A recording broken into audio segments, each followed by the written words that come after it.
I remember the exact moment my heart shattered into 1,000 pieces.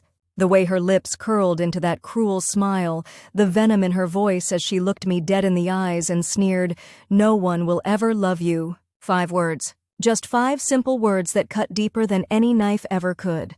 My name is Emma Collins, and this is the story of how I lost everything I thought mattered and found something I never knew I needed. 6 months ago, I thought I had it all. A successful career as an event planner in our small but charming town of Mapleton, a beautiful apartment downtown, and most importantly, my fiancé, Tyler. We'd been together for 4 years, engaged for 1, and our wedding was just 3 months away. I'd spent countless hours planning every detail, from the vintage lace on my custom gown to the exact shade of peonies that would adorn the reception tables. And then there was Vanessa, my maid of honor. My best friend since we were 5 years old, sharing mud pies in kindergarten, the sister I never had, the person I trusted most in this world, or so I thought. It was a Tuesday afternoon when my world imploded. I'd left work early, fighting a migraine that had been building since morning. All I wanted was to crawl into bed with a cold compress and sleep it off. Instead, I walked into our apartment to find scattered clothes leading to the bedroom like breadcrumbs in some twisted fairy tale. My body knew before my mind did. That sick feeling in your gut when something is terribly, irreversibly wrong. I stood frozen in the hallway, listening to the soft moans coming from behind our bedroom door. Our bedroom. The one with pictures of Tyler and me on the dresser. The one where we'd planned our future together. I should have screamed. I should have burst through that door and caught them red-handed. That's what people do in movies, right? But my body moved on autopilot, backing away silently, step by step, until I was outside our apartment again, leaning against the wall in the hallway, struggling to breathe. I don't know how long I stood there, my brain refusing to process what my senses had confirmed. Maybe minutes, maybe hours. When I finally moved, it was with strange detachment, as if I were watching someone else operate my body. I walked to the coffee shop across the street, ordered an Americano I had no intention of drinking, and sat in the corner table staring at nothing. My phone buzzed with a text from Vanessa. "Where are you?" Thought we were meeting at 4 to finalize the bridesmaid dresses. I stared at her message, the casual betrayal of it all. She'd just been in my bed with my fiancé, and now she was texting about bridesmaid dresses as if nothing had happened, as if she hadn't just destroyed my entire world. I turned off my phone without responding. That night, I checked into a hotel downtown. I couldn't bear to go back to the apartment, couldn't face either of them yet. I needed time to think, to process, to decide what to do next. I lay awake all night, replaying every moment of our relationships, searching for signs I must have missed. Had there been glances I'd overlooked? Inside jokes I wasn't part of? How long had it been going on? Morning came with no answers and red-rimmed eyes. I called in sick to work, then forced myself to turn my phone back on. 12 missed calls from Tyler, 5 from Vanessa, numerous texts from both. "Where are you?" Getting worried. "Babe, please call me." "Emma, this isn't like you. What's going on?" The audacity of their concern made me physically ill. I finally texted Tyler, "I know. Don't contact me again." Then I blocked both their numbers. I gave myself 3 days in that hotel room. 3 days to cry, to scream into pillows, to order room service I barely touched. 3 days to mourn the life I thought I had. On the 4th day, I emerged with puffy eyes and a hollowed-out heart, but with one certainty: I wouldn't let them see me break. I needed to collect my things from the apartment.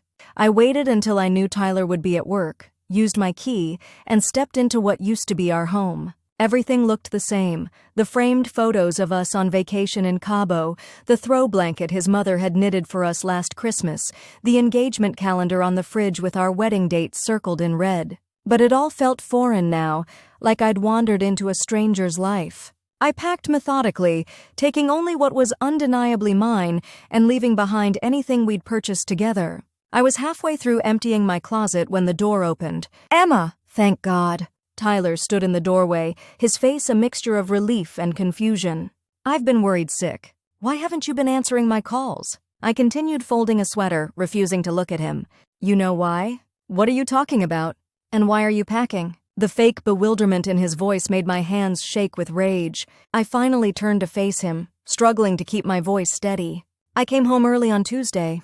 I heard you. With Vanessa." His face drained of color, and for a brief moment, I felt a sick satisfaction watching the realization hit him. There would be no gaslighting, no denials. He knew he was caught. Emma, it's not what you think. A laugh escaped my lips, bitter and sharp. Really? That's the best you can do? It's exactly what I think. My fiancé and my best friend. How long? He ran his hand through his hair, a nervous gesture I used to find endearing. Now it made me want to scream. It just happened. We never meant to. How long, Tyler? He sat heavily on the edge of the bed. Our bed. 6 months. 6 months. Half a year of lies. Of planning a wedding while sleeping with my maid of honor. Of looking me in the eye and saying, I love you, while betraying me in the most fundamental way. Get out, I whispered. This is my apartment too. Get out! I screamed, the calm I'd been clinging to shattering completely. I need an hour to finish packing my things and I want you gone. You owe me that much. He left without another word, and I collapsed onto the floor, sobs racking my body until I could barely breathe. When I finally pulled myself together, I finished packing with robotic efficiency, called a rideshare, and left the key on the kitchen counter. I moved in with my Aunt Patricia on the other side of town, the only family I had left in Mapleton since my parents relocated to Arizona for retirement. Aunt Patty, as everyone called her, was my mother's sister and had never married. She welcomed me with open arms and didn't ask questions I wasn't ready to answer. Instead, she made up the guest room, baked my favorite chocolate chip cookies, and gave me space to grieve. 3 days into my stay, the doorbell rang. Aunt Patty answered it while I remained curled up on the window seat in my room, staring blankly at her garden. Emma? She called softly from the doorway. Vanessa's here. My whole body tensed. Tell her to leave. She's pretty insistent. Says she needs 5 minutes. The thought of facing Vanessa made me physically ill, but a small, dark part of me wanted to see her squirm, wanted to look into the eyes of the woman who'd betrayed me so completely and watch her try to justify herself. Fine. 5 minutes. I didn't bother changing out of my sweatpants or fixing my hair. Let her see what she'd done to me. I walked into the living room to find Vanessa perched awkwardly on the edge of Aunt Patty's floral sofa, looking perfectly put together as always in designer jeans and a cashmere sweater. Her makeup was flawless, her nails freshly manicured. I hated her for looking so normal when my world had been destroyed. Emma, she said, standing when she saw me. Thank you for seeing me. Say what you came to say and then get out. Her perfectly shaped eyebrows drew together in concern.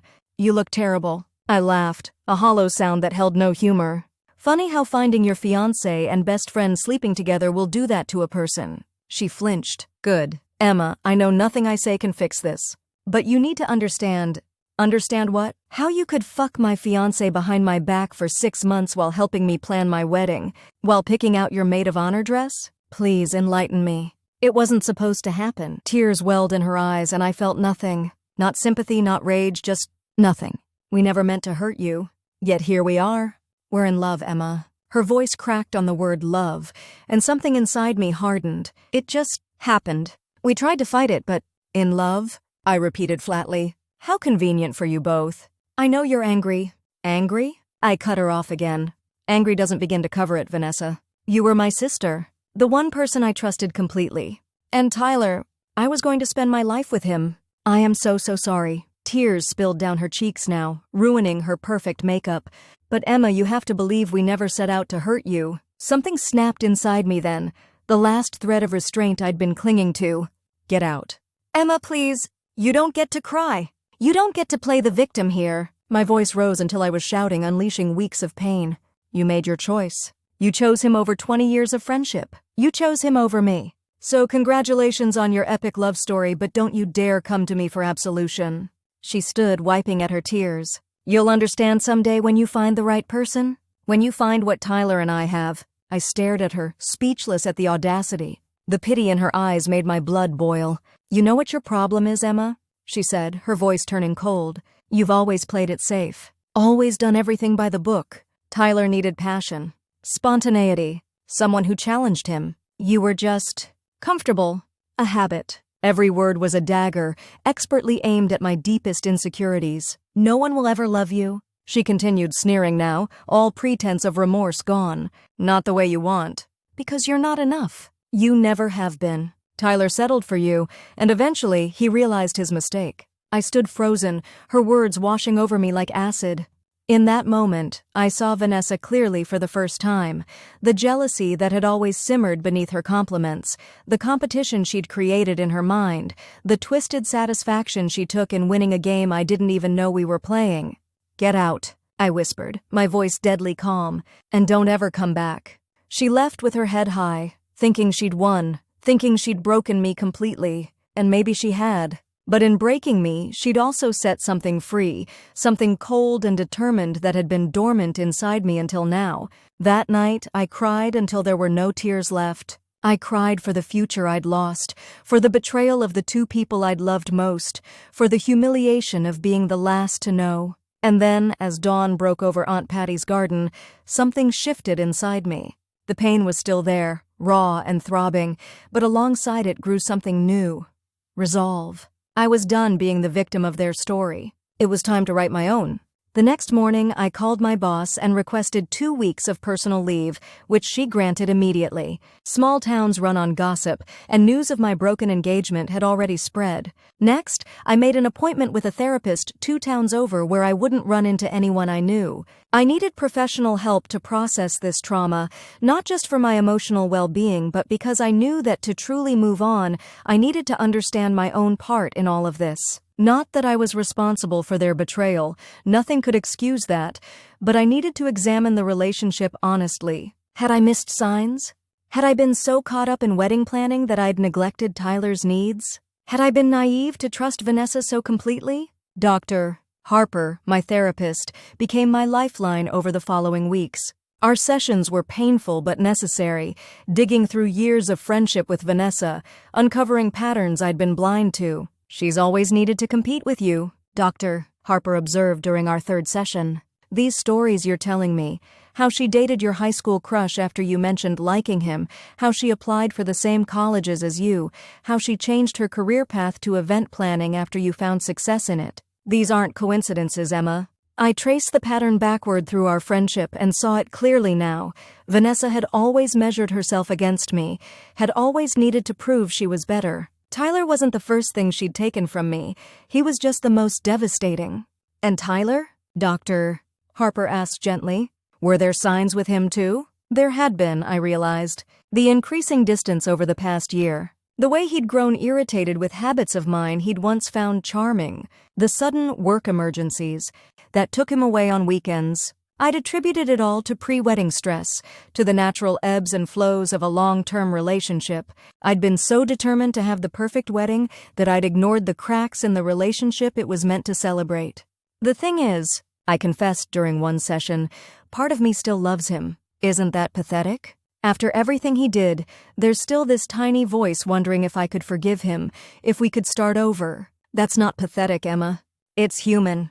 You built your life around this relationship for 4 years. Those feelings don't disappear overnight, no matter how badly you've been hurt." "But I don't want to forgive him," I admitted, the realization crystallizing as I spoke. "I want to hate him. I want to hurt him the way he hurt me." Dr. Harper leaned forward. "Revenge rarely brings the satisfaction we hope for. It keeps us tethered to the people who hurt us, prevents us from truly moving on. So I'm just supposed to take the high road? Let them ride off into the sunset together while I pick up the pieces?" Not at all. The best revenge isn't about getting even. It's about getting better. It's about building a life so full and rich that when they see you again, they realize exactly what they lost. Her words stayed with me, echoing in my mind as I drove back to Aunt Patty's. Getting better, not even building a life they would envy. It was a compelling thought, but the raw, wounded part of me still craved the satisfaction of watching them suffer, of knowing I'd caused that suffering. 2 weeks after moving in with Aunt Patty, I decided it was time to face the town. I couldn't hide forever, and I refused to let Tyler and Vanessa think they'd run me out of the place I'd called home for most of my life. So I put on my favorite dress, applied makeup for the first time since the breakup, and went to the farmer's market downtown. The pitying glances started immediately. Whispers followed me from stall to stall. Mrs. Peterson, who'd taught us both in 3rd grade, patted my arm and said she was just devastated about the whole situation. Mr. Collins from the hardware store loudly proclaimed that young people today don't understand commitment when he saw me examining tomatoes. And Kelly Winters, who'd gone to high school with us, actually crossed the street to avoid me, probably because she'd already picked sides. Her husband worked with Tyler at the bank. I was selecting peaches when a familiar voice called my name. I turned to find James, Vanessa's younger brother, standing behind me with a concerned expression. "Emma, how are you holding up?" Unlike his sister, James had always been kind, genuine, without the competitive edge that defined Vanessa. We'd never been particularly close. He was 3 years younger, and when that's a lot when you're kids, but I'd always liked him. He'd moved away for college and then stayed in Chicago to work at an architectural firm, only coming back to Mapleton for holidays and special occasions. "James, what are you doing here?" I asked, genuinely surprised to see him. "Mom called. Told me what happened." His expression hardened slightly. "I came to check on my parents. And you, if you'll let me." "Me? Why would you want to check on me?" "Because what Vanessa did was inexcusable." He ran a hand through his dark hair, so similar to his sister's, yet somehow completely different. "Look, can we grab coffee? I feel weird discussing this in the middle of the farmer's market while Mrs. Peterson pretends not to eavesdrop." Sure enough, Vanessa and James's former teacher was lingering suspiciously close to the peach stand, rearranging the same bunch of carrots she'd been examining for the past 5 minutes. "Okay," I agreed, partly to escape the prying eyes, and partly because the genuine concern in James's face was the first real kindness I'd encountered in weeks. We walked to the Daily Grind, Mapleton's only decent coffee shop, and claimed a table in the corner. James insisted on buying my latte, returning to the table with our drinks and a chocolate croissant, to share, though no pressure. "So," he said after we'd both taken a sip, "I'd ask how you're doing, but that seems like a stupid question." A small laugh escaped me, surprising us both. "Yeah, I'm great. Never better." "I'm so sorry, Emma. I had no idea until Mom called me last week. I've been in Chicago working on a big project, completely disconnected from Mapleton gossip." "Not your fault," I said automatically. "No, but it's my sister's, and I can't tell you how angry I am with her." "With both of them." His knuckles whitened around his coffee cup. "I drove straight to her apartment when I got into town yesterday. Told her exactly what I thought of what she'd done." I blinked in surprise. "You confronted Vanessa? About me?" He nodded, his jaw clenched. "Family loyalty only goes so far. What she did to you was cruel and selfish. You didn't deserve any of it." Tears pricked at my eyes, the simple validation of my pain breaking through defenses I'd carefully constructed. "Thank you," I whispered. "Don't thank me for basic human decency." He pushed the croissant toward me. "Sugar helps. Trust me, I've been through my share of breakups." I broke off a piece of the pastry, surprised to find I actually had an appetite. "Is that why you're really back in Mapleton?" "For me. Because while I appreciate it, that seems like a lot." He hesitated, taking a long sip of his coffee before answering. "Partly, but also because I've been offered a job at Mapleton Development Group. They're revitalizing the old warehouse district, turning it into mixed-use spaces, apartments, shops, restaurants. They want an architect with fresh ideas, but someone who also understands the town's character." "That's amazing, James. Congratulations." "Thanks. I'm still deciding. Chicago has a lot of opportunities, but..." He shrugged. "Mom and Dad are getting older. Might be nice to be closer." We spent the next hour talking about anything but Tyler and Vanessa. James told me about his work in Chicago, the buildings he'd helped design, the tiny apartment he couldn't afford to furnish properly. I told him about the events I'd planned recently, the wedding expo I'd been asked to coordinate in the fall, my dreams of eventually starting my own business. It was the longest conversation I'd had in weeks that didn't revolve around my broken engagement, and it felt like taking a full breath after being underwater. As we were about to leave, James asked hesitantly, "Would it be okay if I called you sometime, just to check in or maybe grab dinner?" No pressure, and I completely understand if that's weird given everything. "It's not weird," I assured him, surprised to find I meant it. "I'd like that." He smiled, a warm, genuine smile that reached his eyes. "Great. Then I'll call you." I walked home feeling lighter than I had in weeks. Not healed, not even close, but like perhaps healing was possible. Like maybe I could eventually build a life that wasn't defined by Tyler and Vanessa's betrayal.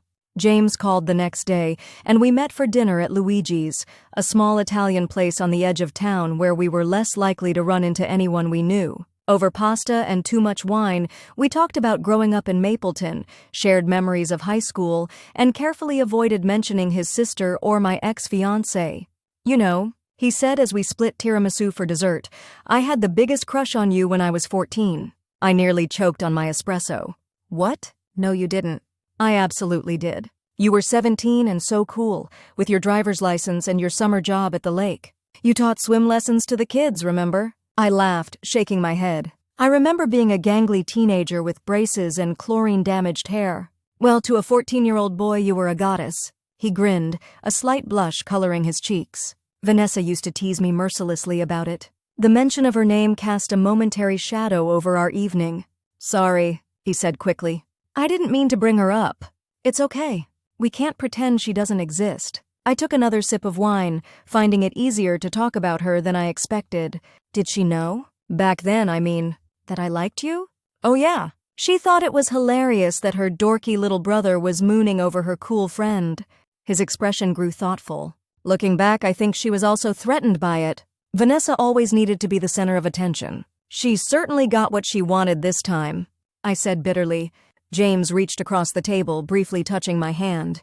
I know it doesn't help, but for what it's worth, I think Tyler's an idiot. And my sister, he sighed. Vanessa has always taken what she wants without considering the consequences. But this time, I think she's going to regret it. You were the best friend she ever had, and she threw it away. His words were meant to comfort, but they reopened wounds that had barely begun to scab over. I still don't understand how she could do it. 20 years of friendship. She was going to be my maid of honor. We'd talked about being godmothers to each other's children someday. How do you throw all that away for a man? Any man? I don't know, James said softly. I wish I had an answer that would make sense of it for you. But some things can't be rationalized. We finished our meal in contemplative silence, and as James drove me back to Aunt Patty's, I realized I'd spent the evening thinking more about the conversation than about my pain. It was progress, small but significant.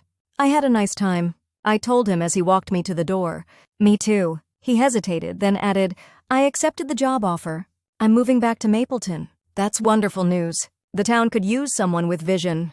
Thanks. He shuffled his feet, suddenly looking more like the awkward 14-year-old he'd described than the confident architect he'd become. So I know this is probably terrible timing, and feel free to say no, but would you want to do this again sometime? The dinner, I mean. Not the awkward conversation about my sister and your ex. I should have said no. It was too soon, too complicated, too entangled with the very people who had hurt me. But James's company had been the first real bright spot in the darkness of the past month. I'd like that, I said instead. His smile was worth the risk. Great. I'll call you. After he left, I sat on Aunt Patty's porch swing, processing the evening. Having dinner with Vanessa's brother should have felt uncomfortable, even inappropriate. Instead, it had felt healing.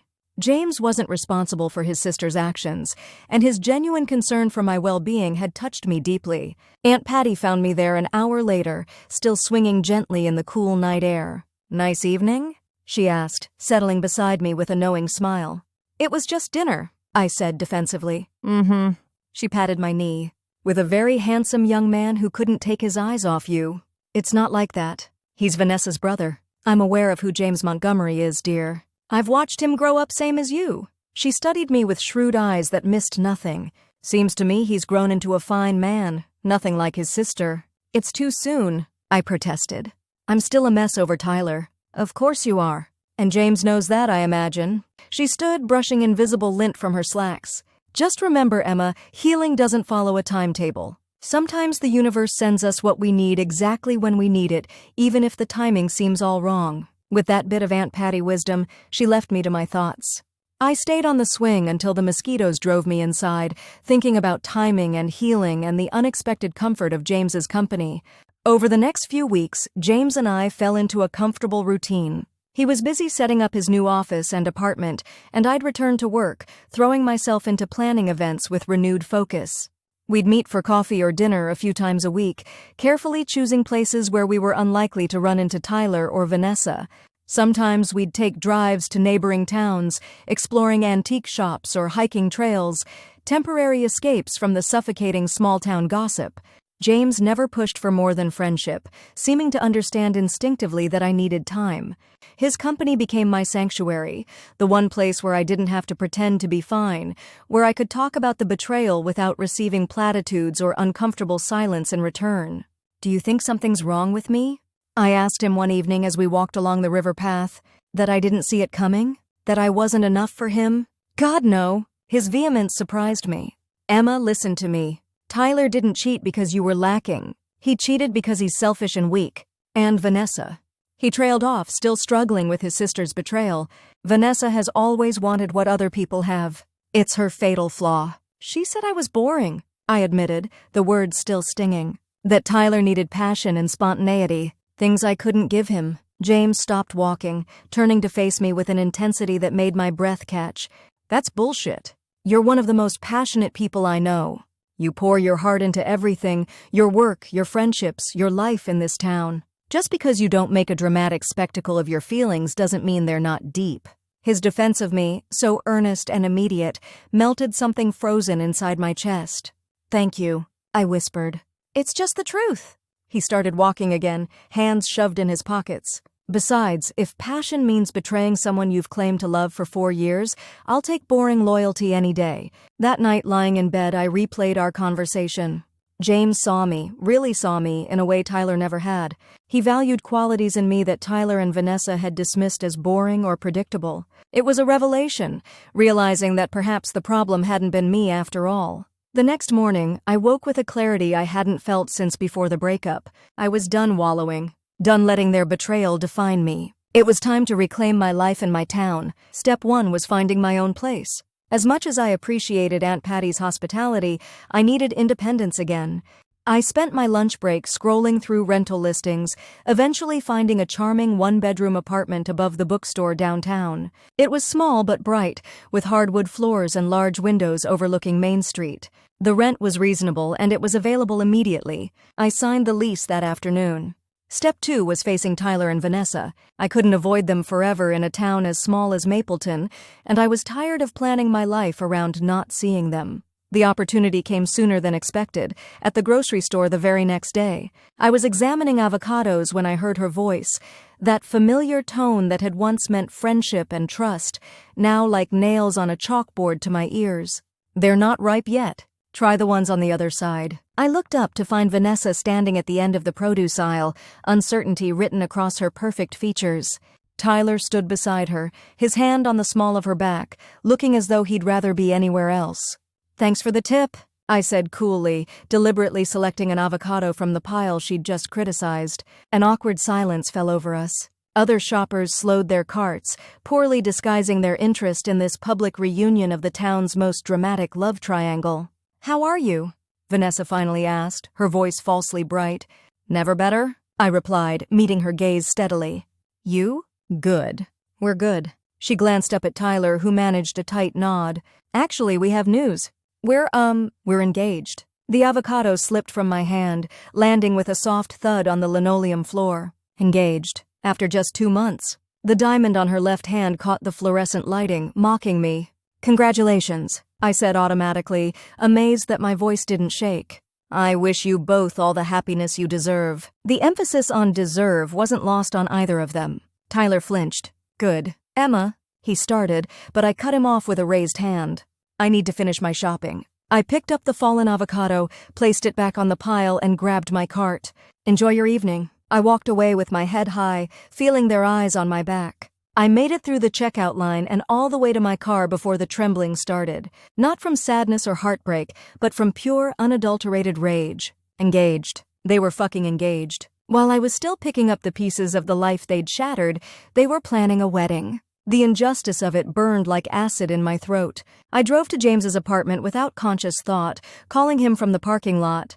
They're engaged, I said the moment he answered. I just ran into them at Miller's. They're engaged, James. Jesus. He sounded as shocked as I felt. Are you okay? Where are you? Outside your building. I'm sorry to just show up, but come up. 4th floor, apartment 403. James opened the door before I could knock, concern etched on his features. His apartment was still half unpacked, boxes stacked along one wall, minimal furniture arranged in the open living space. I'm sorry about the mess, he said, leading me to a leather sofa that dominated the room. I was going to invite you over once I actually had the place set up. I don't care about the mess. I sank onto the couch, suddenly exhausted. I just couldn't go back to Aunt Patty's yet. I needed a friend, he supplied when I trailed off. Yeah, He disappeared into the kitchen, returning with 2 glasses and a bottle of whiskey. This feels like a whiskey situation. Definitely a whiskey situation. I agreed, accepting the glass he offered. The liquor burned pleasantly as I took a sip, warming me from the inside. 2 months. They've been publicly together for 2 months, and they're already engaged. Meanwhile, it took Tyler a year to propose to me, and we'd been together for 3 years before that. Maybe they're trying to legitimize what they did, James suggested, sitting beside me. Make it seem like it was all worth it because they're so madly in love they couldn't wait. Or maybe he just proposed to her faster because she's better than me. More exciting, more lovable. The whiskey loosened the insecurities I'd been trying to bury. Maybe Vanessa was right. Maybe no one will ever love me the way I want to be loved. Stop. James set his glass down and turned to face me fully. Emma, look at me. I reluctantly met his gaze. Vanessa was wrong. She was deliberately cruel because she feels guilty, and attacking you was easier than facing what she did. His eyes, so like his sister's in color yet completely different in their kindness, held mine. You are not unlovable. You're the opposite of unlovable.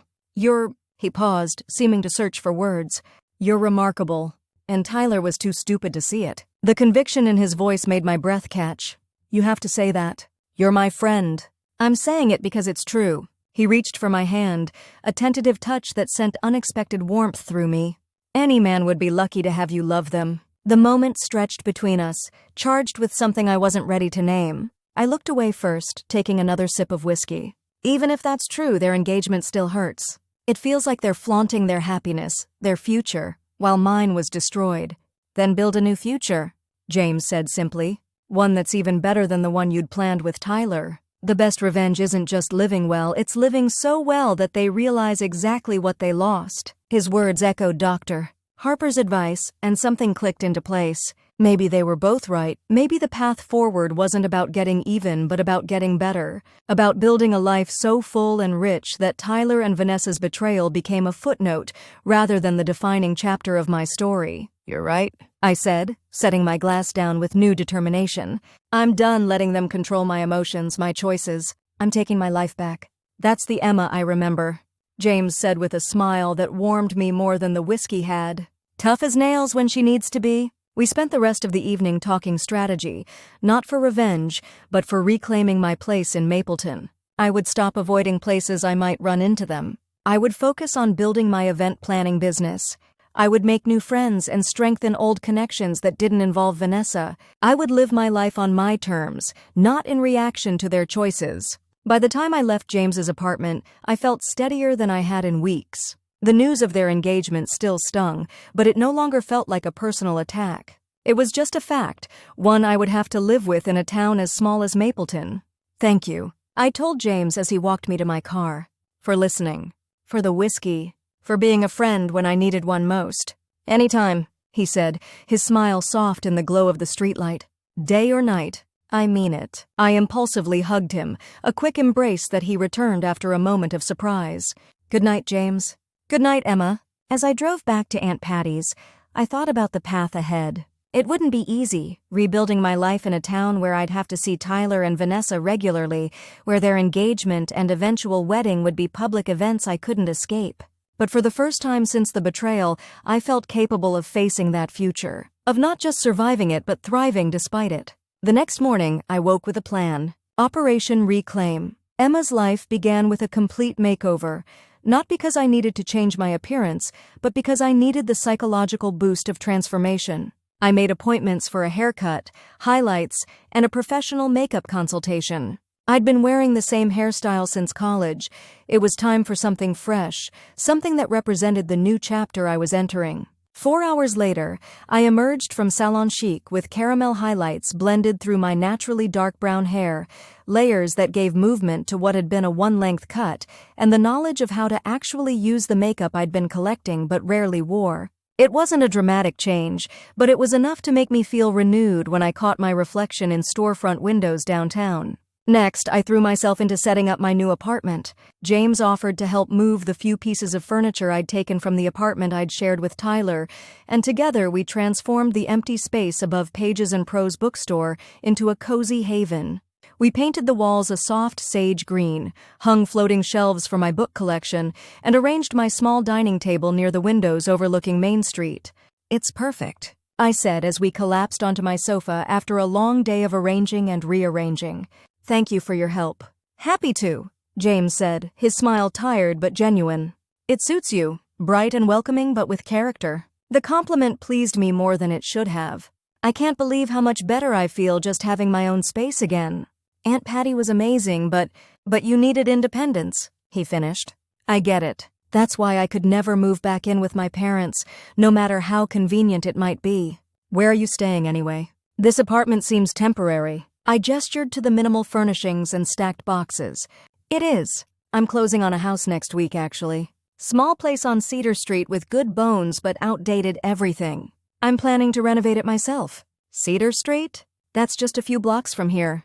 Convenient, right?" His eyes held mine a beat too long before he looked away. "For, helping with any additional apartment emergencies." The moment passed, but it left a lingering warmth I was becoming increasingly aware of in James's presence. The next phase of Operation Reclaim Emma's life involved my career.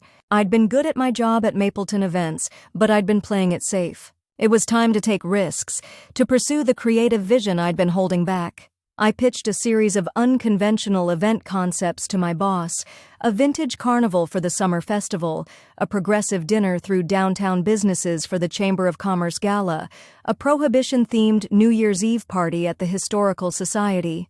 To my surprise and delight, she approved them all, giving me lead planner status on each. "These are brilliant, Emma," she told me during our weekly meeting. "Fresh and exciting, but still appropriate for Mapleton." What inspired the change in direction? I considered mentioning my breakup, how it had forced me to reassess everything in my life, but that felt like giving Tyler and Vanessa too much credit. "Just time for something new," I said instead. "Growth, She nodded approvingly. "Well, whatever sparked it, keep it coming. This is exactly what the company needs." The validation of my professional ideas boosted my confidence in ways I hadn't anticipated. For years, I'd been tailoring my event concepts to what I thought clients expected, rather than pushing them toward something more innovative. Now, freed from the constraints of playing it safe, my creativity flourished. As July turned to August, I settled into my new routine. Mornings were for work at Mapleton Events, afternoons often involved visits to venues or meetings with vendors, and evenings were increasingly spent with James. We'd fallen into an easy friendship that was rapidly becoming the most important relationship in my life. We were careful to avoid labels. It wasn't dating exactly, neither of us was ready for that kind of complication, but it wasn't entirely platonic either. There was an undercurrent of attraction we both acknowledged but didn't act on, a potential energy humming between us during quiet moments. "People are talking," James mentioned one evening as we shared Thai takeout on my small balcony. "About us." "Let them talk," I said, surprising myself with how little I cared. "Unless it bothers you?" "Not me. I'm just worried about you. Small towns can be cruel, and you've already been through enough." I considered this, watching the sunset paint the sky in shades of pink and gold. "I'm done worrying about what people think. Their opinions didn't protect me from getting hurt. Their gossip didn't change what happened. So why should I care what they say about us?" He smiled, looking relieved. "Good. Because I like spending time with you, Emma. A lot. I like spending time with you, too." The admission felt significant, a step toward something new. The comfortable silence that followed was broken by his next question. "Have you heard about the wedding date?" I didn't have to ask which wedding he meant. "November 12th. Did Vanessa tell you?" "My mother did." He pushed his food around with his fork. "Apparently it's going to be at the Lakeside Resort. Small ceremony under 50 people. The Lakeside Resort had been my dream venue, one Tyler and I had decided was too expensive. The knowledge that he was giving Vanessa what he'd denied me stung, but not as deeply as it once would have. "Well, good for them," I said, meaning it less sarcastically than I might have a month ago. "At least they're not dragging it out." "My mother wants me to be part of the wedding party." I looked at him sharply. "And will you be?" He set down his fork, meeting my gaze steadily. I told her no. I can't stand up there and celebrate something that began with such profound betrayal. "I'll attend as a guest because she's still my sister, but I won't pretend to approve." The relief I felt was immediate and overwhelming. "Thank you," I whispered. "For what?" "For not making me feel crazy for still being hurt. for acknowledging that what they did was wrong, regardless of how in love they claimed to be now. He reached across the small table, his hand covering mine. Their love doesn't erase the pain they caused. Both things can be true simultaneously. His understanding was a balm to wounds that were still healing. In that moment, looking at James across my tiny balcony table, I felt the first stirrings of something I'd thought might never be possible again. Hope. Not just for recovery from heartbreak, but for something new and potentially beautiful. The feeling was terrifying. It was also exhilarating. As August melded into September, James and I continued our careful dance of not quite dating. We explored nearby towns on weekends, discovering a shared love of antique bookstores and hole-in-the-wall restaurants. He helped me source vintage carnival games for the summer festival, and I offered design input for the house he was renovating on Cedar Street. Our lives became increasingly intertwined, much to the fascination of Mapleton's gossip mill. The inevitable confrontation came on a crisp September evening as I was leaving the daily grind with a stack of planning materials for the chamber gala. Vanessa was waiting beside my car, arms crossed, her expression unreadable. "We need to talk," she said without preamble. "I have nothing to say to you." I moved to unlock my car door, but she stepped into my path. "It's about James." Of course it was. I sighed, resigned to having this conversation in the coffee shop parking lot. "What about him? Are you dating my brother to get back at me?" Her voice held none of the superiority from our last encounter, just genuine concern.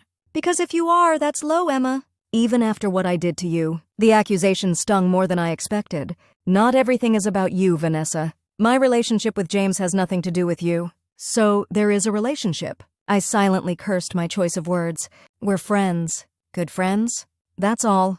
"That's not what it looks like to anyone in town. And it's not what it looks like to me. I've seen the way he looks at you. Again, not your business. He's my brother. That makes it my business." Her perfect features arranged themselves into an expression of concern that might have been genuine. "Look, I know I hurt you. I know what Tyler and I did was unforgivable. Then stop trying to justify it." I cut in.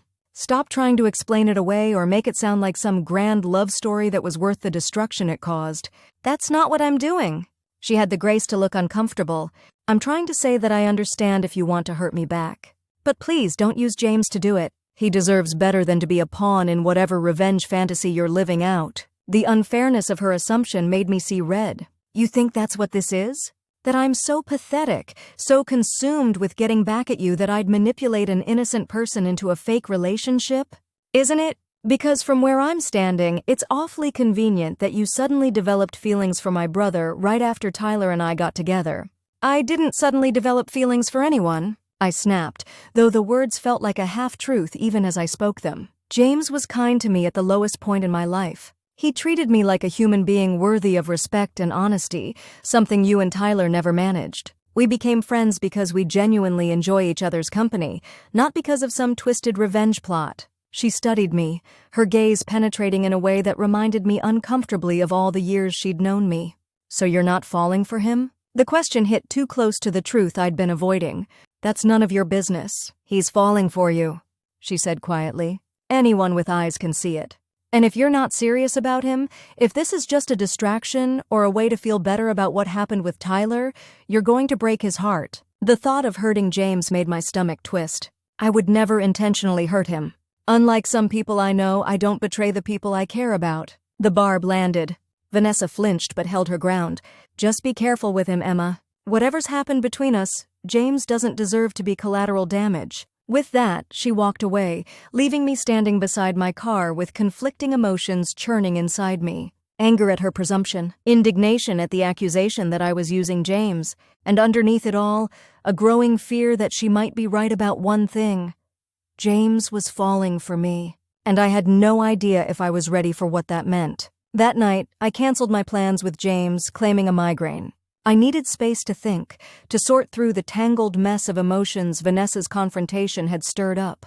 I sat on my balcony with a glass of wine, watching the lights of downtown Mapleton twinkle below as I forced myself to face questions I'd been avoiding. Was I using James as a distraction from my heartbreak? Was I subconsciously trying to hurt Vanessa by getting close to her brother? And most importantly, what did I really feel for James beyond friendship? The answers weren't simple. Yes, James's company had been a welcome distraction from my pain. Yes, there was a certain satisfaction in knowing my friendship with him bothered Vanessa, but neither of those things defined what had grown between us over the past months. James made me laugh when I thought I might never laugh again.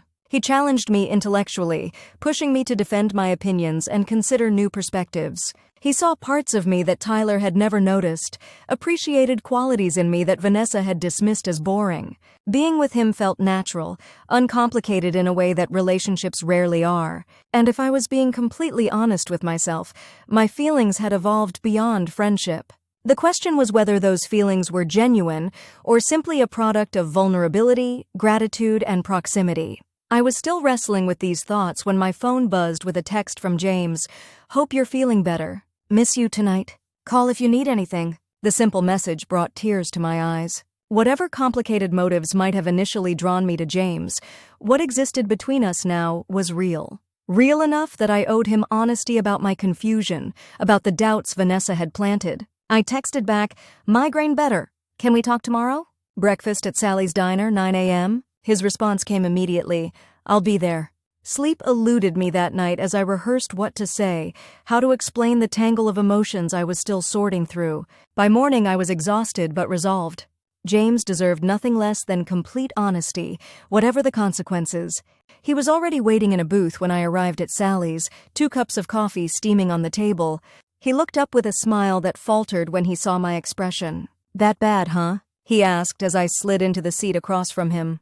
"I ran into Vanessa yesterday," I said without preamble.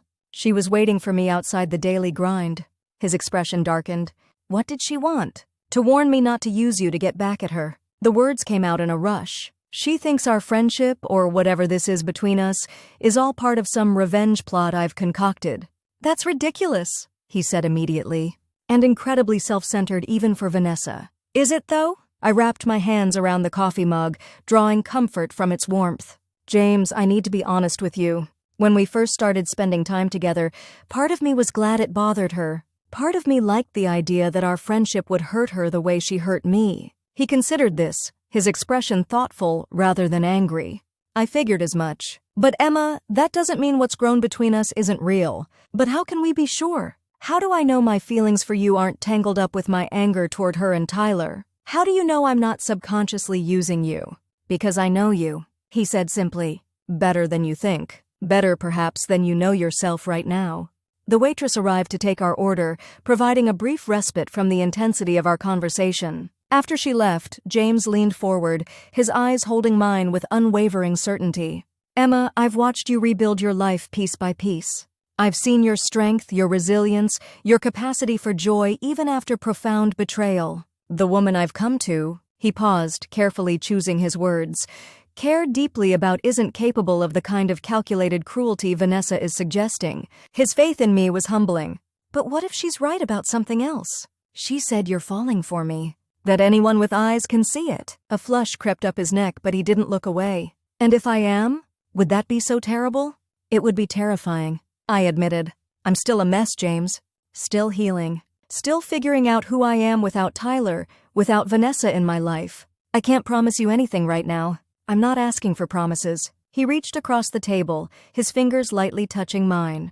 "All I'm asking is that you don't push me away because of something Vanessa said. Don't let her manipulate you into doubting what you feel, what we have." "And what exactly do we have?" The question had been circling in my mind for weeks. "Something honest," he said without hesitation. "Something that's still growing, still finding its shape. Something worth protecting from outside opinions, including my sister's." Our food arrived, giving me time to absorb his words. He was right about one thing. Whatever existed between us was honest. More honest, perhaps, than any relationship I'd had before, including my 4 years with Tyler. "So what now?" I asked after we'd both taken a few bites. "Now we keep doing what we've been doing. Spending time together. Getting to know each other better. No pressure, no expectations." His smile was reassuring. "And maybe when you're ready, we see where it leads." The simplicity of his proposal eased the tightness in my chest. No demands, no ultimatums, just the space to let whatever was growing between us develop naturally. "I can do that," I said, returning his smile. "But there's something else we need to talk about." "What's that?" "Your sister's wedding." The words still tasted bitter on my tongue. "It's going to happen, and soon. You'll be there. People will talk about it. It's going to be difficult. His expression softened with understanding. I know. And I'll understand if you need space around that time, if being around me is too complicated with all the wedding talk. That's just it, I said, surprising myself with the realization as I spoke. Being around you is the one thing that makes it bearable. You're the only person who understands exactly how complicated my feelings are about the whole situation. Then I'll be here, he promised. Whatever you need. Even if it's just someone to vent to when the wedding invitations arrive. His unwavering support brought unexpected tears to my eyes. Thank you, I whispered. We finished breakfast on lighter topics, his house renovation progress, my plans for the chamber gala, a movie we both wanted to see. By the time we left the diner, the tension had dissipated, replaced by the comfortable rapport we'd developed over the past months. Standing beside my car, I made a decision. Would you like to come over for dinner tonight? I'll cook. His eyebrows rose in surprise. You cook? In all these months, I've never seen evidence of this alleged skill. My lasagna is legendary, I informed him with mock solemnity. Ask anyone. I'll be there. His smile was warm, reaching his eyes in a way that made my heart beat faster. What can I bring? Just yourself. And maybe some wine. As I drove to work, I felt lighter than I had in days. Vanessa's confrontation had forced me to examine my feelings for James more honestly, to acknowledge the complex mixture of gratitude, friendship, and growing attraction that defined our relationship. And while I still had healing to do, still had moments of doubt and fear, I was increasingly certain that what existed between James and me was worth exploring. That certainty was tested 2 days later when the invitation arrived. Thick cream cardstock with gold foil lettering, elegant and expensive. The envelope was addressed to me in Vanessa's distinctive handwriting, a familiar flourish to the E in Emma, that brought an unwelcome wave of nostalgia. My hands trembled slightly as I opened it. Tyler James Richards and Vanessa Marie Montgomery request the pleasure of your company as they unite in marriage. I sat heavily on my sofa, staring at the invitation. They'd actually invited me to their wedding. The audacity was breathtaking. Without thinking, I grabbed my phone and called James. They invited me to the wedding, I said the moment he answered. Your sister and Tyler, they sent me a formal invitation. What? His disbelief matched my own. I don't even know what that is. Cruel? Delusional? Both, I think. I ran my finger over the embossed lettering. What am I supposed to do with this? Send my regrets? Ignore it? Show up and object dramatically during the ceremony? He laughed, the sound warming me despite my anger. As much as I'd pay to see option 3, maybe just ignore it? They probably invited you as a gesture to appear magnanimous, knowing you wouldn't come. Or they invited me expecting me to come because small-town politeness dictates attending events you're invited to, even when you despise the hosts. Well, in that case, I'd say small-town politeness can take a flying leap. His voice softened. You don't owe them your presence, Emma. Not after what they did? I know. I sighed, setting the invitation aside. It just feels like they're trying to control the narrative again. See how mature we are inviting Tyler's ex? We've all moved on. It's all water under the bridge. So don't let them control it. Decide what you want to do based on what feels right for you, not what they expect or what the town gossips might say. His advice, as always, centered me. You're right. I'll think about it. After we hung up, I sat with the invitation for a long time, contemplating my options. Ignoring it felt petty. Declining formally acknowledged receipt, which seemed unnecessary. Attending was unthinkable. Or was it? A thought began to form, not of attending alone and miserable, but of attending with James. Of walking into that wedding with my head high, looking better than I ever had, on the arm of the groom's brother. Of showing Tyler and Vanessa that not only had I survived their betrayal, I'd thrived. It was petty. It was probably ill-advised. But the image filled me with a satisfaction I couldn't deny. I picked up my phone again and texted James, what if we did go to the wedding? Together, making a statement without saying a word. His response came quickly. Are you sure that's what you want? It would be a lot to handle emotionally. I think it might be, I replied. Not as revenge, but as closure. A way to show myself how far I've come. Then I'm in. But only if you're absolutely certain. I smiled at his protectiveness. Let me sleep on it. That night, I did exactly that, weighing the emotional cost against the potential benefits. By morning, my decision was made. I would attend the wedding with James, not to cause drama or seek revenge, but to face my past head-on and demonstrate, to myself more than anyone, that Tyler and Vanessa no longer held power over me. I called the RSVP number listed on the invitation, half expecting to reach Vanessa directly. Instead, I got her mother's voicemail. "This is Emma Collins. I'll be attending the wedding. +1. Short, simple, direct." When I told James my decision over dinner that evening, he studied me carefully. "You're sure about this? We can always change our minds if it gets too difficult as the date approaches." "I'm sure," I said, surprising myself with how much I meant it. "Besides, if I'm going to face them, I'd rather do it on my terms, with you by my side, than run into them unexpectedly around town." "Then we'll go. Together?" He raised his wineglass in a toast. "To closure." "To closure," I echoed, clinking my glass against his. As October arrived with crisp air and changing leaves, my life settled into a new normal that felt increasingly right. Work was challenging but rewarding, my apartment had become a true home, and my relationship with James continued to deepen in ways that both excited and frightened me. We still hadn't defined what existed between us, hadn't moved beyond lingering touches and meaningful glances to anything more intimate. There was an unspoken agreement to take things slowly, to build a solid foundation before adding the complexities of romance. But the tension was building, an inevitability neither of us could deny much longer. The catalyst came unexpectedly, on a rainy Saturday in mid-October. I'd spent the morning at James's house, helping him choose paint colors for the renovated kitchen.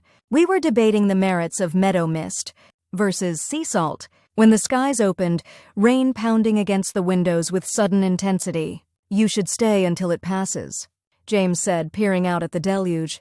"Those sample cards will dissolve if you take them out in this." "Agreed." I settled on his partially furnished living room sofa, surrounded by paint swatches and material samples. "So, sea salt for the kitchen, coastal fog for the living room, and what about the bedroom?" "I was thinking something warmer there. Maybe taupe tone or warm sienna." I shuffled through the samples, finding the colors he mentioned. "These are nice, but a bit conventional, don't you think? What about something bolder like this?" I held up a rich terracotta shade. He considered it thoughtfully. "I like it. Unexpected but warm. Like you," I said without thinking, then felt heat rise to my cheeks at the admission. His eyes met mine, something unreadable in their depths. "How am I unexpected?" The question hung between us, charged with meaning. "In every way," I said softly. "I never expected you to become so important to me. Never imagined we'd be sitting here debating paint colors and feeling like this is exactly where I'm supposed to be." He set the paint samples aside, turning to face me fully on the sofa. "And how does that feel? Being exactly where you're supposed to be?" "Terrifying," I admitted. "Wonderful. Confusing. Safe." I swallowed hard, gathering courage for what I needed to say next. "James, I think I'm falling in love with you. And that scares me more than anything." The moment the words left my mouth, I wanted to take them back. It was too soon, too complicated, too tangled with the past. But James didn't look surprised or alarmed. Instead, a slow smile spread across his face, lighting his eyes with a joy that took my breath away. "I've been in love with you since I was 14, he said simply. "It just took you a while to catch up." "That's not the same thing," I protested, even as my heart raced at his declaration. "You had a teenage crush on me. This is different." "Of course it is." He reached for my hand, his touch sending warmth through me. "The boy who had a crush on you wouldn't recognize the man I've become. And the girl I admired then has little in common with the remarkable woman sitting beside me now. What I feel for you, Emma, has nothing to do with the past and everything to do with who we are in this moment." His words dismantled my defenses one by one. "But what about Vanessa? Tyler? The wedding? All the complications we're still facing? What about them?" He shrugged, his expression serene. "They made their choices. We're making ours. The only power they have over us is what we give them." I looked at him, really looked at him, and saw not Vanessa's brother or my convenient rebound, but simply James. Kind, thoughtful, steady James, who'd been by my side through the darkest period of my life, asking nothing in return. "I love you," I said again, the words coming easier this time. "I don't know when it happened or how, but somewhere between your terrible jokes and your patient listening and your unwavering support, I fell in love with you." He moved closer, one hand coming up to cradle my face. "May I kiss you, Emma Collins?" The formality of the question made me smile. Yes, James Montgomery. You may. His lips met mine gently at first, a tentative exploration that quickly deepened as years of tension dissolved into something new and electric. I melted into him, all doubts temporarily forgotten as the rightness of this connection overwhelmed everything else. When we finally broke apart, both breathless, I rested my forehead against his. "Well?" I whispered. "That was worth waiting for." He laughed, the sound vibrating through me where our bodies pressed together. "Definitely worth waiting for. Worth waiting 14 years for, if I'm being completely honest." 14 years? I pulled back slightly to see his face. "You can't possibly have carried a torch for me all this time." "Not actively," he admitted with a sheepish smile. "There were other relationships, other interests. But you were always the standard against which I measured everyone else. And they always fell short." The confession was overwhelming in its simplicity, its earnestness. "I don't deserve that kind of devotion." "It's not about deserving," he said, tucking a strand of hair behind my ear. "It's about connection. About finding someone who sees you clearly and loves what they see." "I see you, Emma. I always have." We spent the rest of that rainy afternoon talking, kissing, exploring this new dimension of our relationship. The rain eventually stopped, but I made no move to leave, and James made no move to let me go. As twilight settled over Mapleton, casting long shadows across James's half-renovated living room, we finally addressed the elephant in the room. "The wedding is in 3 weeks," I said, my head resting on his shoulder as we sat tangled together on the sofa. "Are we still going?" "That's up to you," he replied, his fingers tracing patterns on my arm. "If you've changed your mind, I support that completely." I thought about it, weighing my emotions with new clarity. "I still want to go," I decided, "but for different reasons now. Not to make a statement or prove anything to them, but because I'm genuinely ready to close that chapter. To see them get married and feel nothing." He kissed the top of my head. "Then we'll go. Together." "Together," I echoed, the word a promise and a comfort all at once. As I drove home later that night, I marveled at the unexpected turn my life had taken. 6 months ago, I'd thought my world had ended when I discovered Tyler's betrayal. Now, I could almost feel grateful for that painful discovery, for without it, I might never have found my way to James, never have experienced the profound rightness of being truly seen and loved for exactly who I was. The universe, it seemed, had a peculiar sense of timing after all. The 3 weeks leading up to Tyler and Vanessa's wedding passed in a blur of work deadlines, renovations at James's house, and the delicious exploration of our new relationship status. We decided to keep things quiet, not out of shame or secrecy, but because what existed between us felt too precious, too new to share with Mapleton's gossip mill just yet. Of course, people talked anyway. Mrs. Peterson spotted us holding hands at the farmer's market. Kelly Winters saw us sharing a kiss in the parking lot behind the Daily Grind.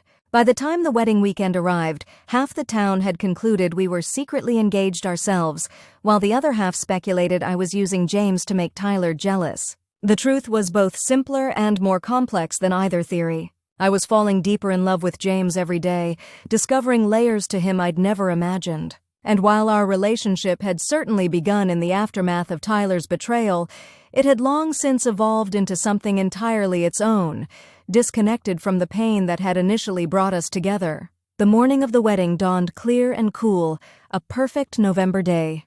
I stood in front of my closet, contemplating the dress I'd purchased specifically for the occasion, a deep emerald silk that complemented my newly highlighted hair and fell just above the knee, elegant without being ostentatious. "You look amazing," Aunt Patty said from the doorway of my apartment bedroom. She'd stopped by to lend me a pair of pearl earrings that had belonged to my grandmother. "That color is perfect on you. You don't think it's too much?" I smoothed the fabric nervously. "I don't want to look like I'm trying too hard." "Darling, you could show up in a potato sack and still be the most beautiful woman there." She fastened the pearls to my ears, her touch gentle. "Are you sure you're ready for this? No one would blame you for skipping it." "I'm ready," I said, surprised by how true it felt. "I need to see them say their vows, need to witness it to fully accept it and move on." "And James?"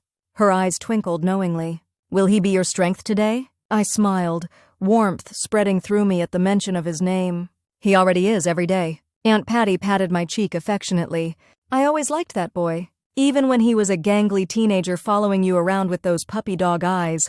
"He did not follow me around," I protested, laughing. "Oh, honey." "He absolutely did." Everyone saw it but you. She handed me my clutch purse. Now go show that town what real dignity looks like. And maybe what real love looks like too while you're at it. James arrived to pick me up precisely at 3, handsome in a charcoal suit that made his blue eyes seem even brighter. His breath caught visibly when I opened the door, his expression one of undisguised admiration. "You are breathtaking," he said, taking my hand and twirling me slowly. "Absolutely radiant. You clean up pretty well yourself," I replied, straightening his tie affectionately. "Ready for this? The question is, are you—" His eyes searched mine for any sign of hesitation. I took a deep breath, centering myself. "I am, truly." The lakeside resort was transformed for the occasion, white roses and twinkling lights adorning the outdoor ceremony space overlooking the water. As we found our seats among the guests, not family, not wedding party, but somewhere in the awkward middle, I felt curious eyes on us from all directions. Vanessa had kept her word about a small ceremony. Less than 50 guests were in attendance, most of them family and close friends. I recognized faces from our shared history, college roommates, colleagues from the bank where Tyler worked, mutual friends who'd chosen sides after the breakup. Each nod of recognition, each whispered comment behind hands as we passed, reinforced my decision to attend with my head high. "Emma." A soft voice stopped me as we were about to take our seats. I turned to find Mrs. Montgomery, Vanessa, and James's mother standing behind us with a complicated expression. I'm glad you came." The sincerity in her voice surprised me.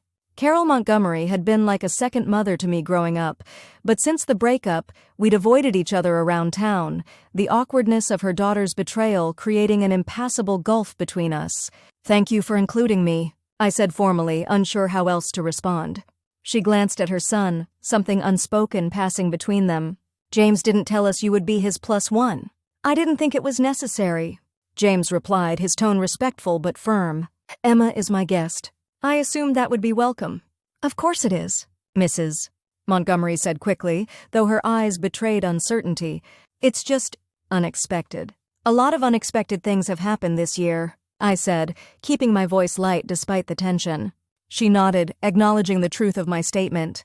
"Well, I should check on Vanessa. The ceremony will begin soon." She hesitated, then added softly, "For what it's worth, Emma, I've missed you." The simple admission brought unexpected tears to my eyes. "I've missed you too, Carol." She squeezed my hand briefly before hurrying toward the resort building where the bridal party was presumably preparing. James led me to our seats, his hand warm and steady against the small of my back. "You okay?" he murmured as we sat. "Better than I expected," I admitted. "It's strange being here, but not as painful as I thought it would be." He smiled, lacing his fingers through mine. "You're the strongest person I know, Emma Collins." The music began before I could respond, signaling the start of the ceremony. Guests settled into their seats as the officiant took his place beneath an arch of white roses.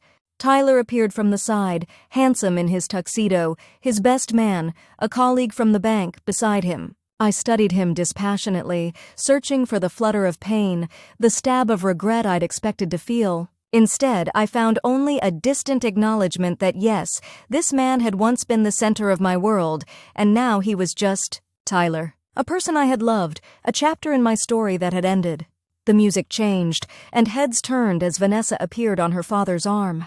She was undeniably beautiful in a sleek satin gown, her dark hair swept up in an elegant chignon, her smile radiant as she locked eyes with Tyler across the aisle. Beside me, James tensed slightly. I squeezed his hand, a silent reassurance that I was okay, that we were okay. The ceremony was brief but touching. They had written their own vows, promises of love and fidelity that might have seemed ironic given how their relationship began, but which I recognized as sincere. Whatever pain they had caused, their love for each other was real. I could acknowledge that now without it diminishing me. "I now pronounce you husband and wife," the officiant declared. "You may kiss the bride." As Tyler pulled Vanessa into a passionate kiss, applause erupted around us. James and I joined in politely, our expressions neutral. And when Vanessa's eyes found mine across the audience as she broke from Tyler's embrace, I offered a small, genuine nod. Not forgiveness exactly, but acknowledgement. Permission to move forward, separately but without active enmity. The relief in her expression was palpable. She hadn't expected that. Had perhaps anticipated tears or a scene or at least visible discomfort. My composure, my genuine acceptance of their union, seemed to catch her off guard. Good. Let her wonder. Let her question her assumptions about me, about what I was capable of feeling and forgiving. The reception was held in the resort's ballroom, elegantly decorated in the same white and gold theme as the ceremony. James and I found our assigned table near the back, far from the wedding party, a placement that could have been interpreted as a slight but which I appreciated for the distance it provided. Drink? James offered, gesturing toward the open bar. Definitely, I agreed.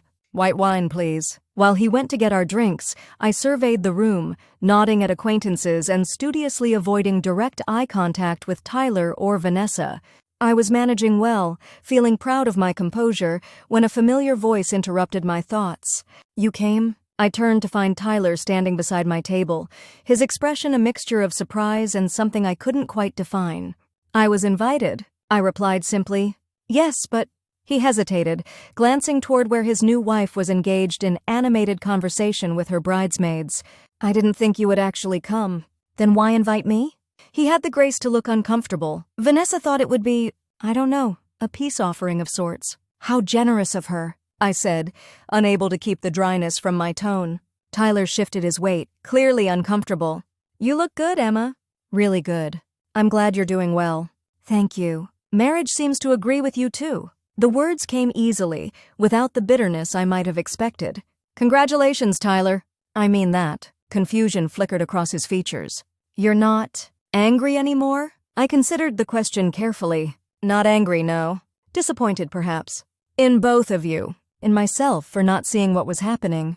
But mostly I'm grateful. Grateful? He looked genuinely perplexed. Yes. If you hadn't cheated, if I hadn't found out when I did, I might have married you. And that would have been a mistake. I met his gaze steadily. We weren't right for each other, Tyler. I see that now. It doesn't excuse how you ended things, but the ending itself was necessary. He appeared stunned by my perspective. I don't know what to say. You don't need to say anything. We're okay. Different paths, different futures. It worked out as it should. James returned with our drinks, his expression cooling noticeably when he saw Tyler. Richards? He acknowledged with a nod. Montgomery? Tyler returned, equally formal. Enjoy the reception. He retreated hastily, clearly unsettled by our encounter. James handed me my wine, studying my face with concern. What did he want? To express surprise that I actually showed up, I think. I took a sip of the crisp Chardonnay. And maybe to check if I was still devastated by his loss. And are you? James asked lightly, though I could hear the genuine question underneath. I reached for his hand, meeting his gaze directly. Not even a little bit. In fact, I've never been more certain that losing Tyler was the best thing that ever happened to me. His smile was like sunrise, gradual and warming. Because it led you to me? Because it led me to myself, I corrected gently. And then to you. In that order, which makes all the difference. We clinked glasses, a private toast to unexpected journeys and their surprising destinations. The reception progressed predictably. First dance, parent dances, dinner, speeches. Through it all, James remained attentive, his quiet presence an anchor in what could have been emotionally treacherous waters. We danced to a few slow songs, his hand warm against the small of my back, his eyes never leaving mine. Each moment reinforced what I already knew. I was exactly where I belonged, with exactly the right person. It was during one such dance that Vanessa approached, tapping James on the shoulder. May I cut in? I'd like to dance with my brother. James looked to me for confirmation. I nodded, squeezing his hand before releasing him. Of course. I need to visit the ladies' room anyway. I made my escape gracefully, watching from the edge of the dance floor as James led his sister in a stilted waltz, their conversation appearing intense despite the festive setting. Whatever Vanessa was saying, James seemed to be disagreeing firmly, his jawline tense in the way I'd come to recognize as his subtle sign of anger. In the relative privacy of the restroom, I took a moment to check my makeup and gather my thoughts. The evening had been emotionally complex, but far from the devastation I'd feared. Seeing Tyler and Vanessa exchange vows had provided a kind of closure I hadn't realized I needed, a definitive end to a chapter that had occupied too much of my emotional energy for too long. When I emerged, I found not James but Vanessa waiting for me in the corridor, still in her wedding gown but with a determined expression that didn't match the joyous occasion. "Can we talk?" she asked, her voice softer than I'd heard it in months. "Just for a minute." Every instinct told me to decline, to find James and leave this conversation for another day, or never. But the journey I'd been on these past months had taught me that avoidance rarely leads to healing. "All right," I agreed. "But make it quick. It's your reception after all." She led me to a small sitting area just off the main hallway, private enough for conversation but still within sight of the ballroom's entrance. We sat on opposite ends of a small sofa, the yards of her white gown creating a symbolic barrier between us. "James told me you're together. Officially." She looked down at her perfectly manicured hands, twisting her new wedding ring nervously. "He seems happy." "He is," I confirmed, seeing no reason to deny it. "We both are." "Good." She nodded, still not meeting my eyes. "That's good. He deserves that. So do you." The admission surprised me. "Thank you. I owe you an apology, Emma." She finally looked up, her expression more vulnerable than I'd seen it in years. "What I said to you that day? About no one ever loving you? It was cruel and untrue. I said it because I was jealous and guilty and trying to justify what Tyler and I had done." I remained silent, letting her continue. "The truth is, you've always been the better person. More genuine, more loyal, more worthy of love." Her voice cracked slightly. "Everyone knew it. Including Tyler deep down. Including me." "Vanessa, please let me finish." She took a deep breath, composing herself. "I've spent our entire friendship competing with you, trying to prove I was better, more deserving of attention and success. And when I couldn't win fairly, I took something that wasn't mine to take. It was unforgivable, and I don't expect you to forgive me. But I needed you to know that I recognize what I did, and I'm sorry. Truly sorry." The apology I'd once craved now felt strangely unnecessary. "Thank you for saying that. But I didn't come here for an apology." "I know." She smiled sadly. "You came to close a door. To move forward. With my brother, as it turns out." "Yes. With James." I said his name deliberately, drawing a clear line between the man I loved and the family that had hurt me. "But that has nothing to do with you or Tyler. It's separate. Sacred." She nodded, understanding in her eyes. "I can see that. Anyone who watches you together can see it." She hesitated, then added, "He told me he's in love with you. Has been since we were kids." "I know." "And you?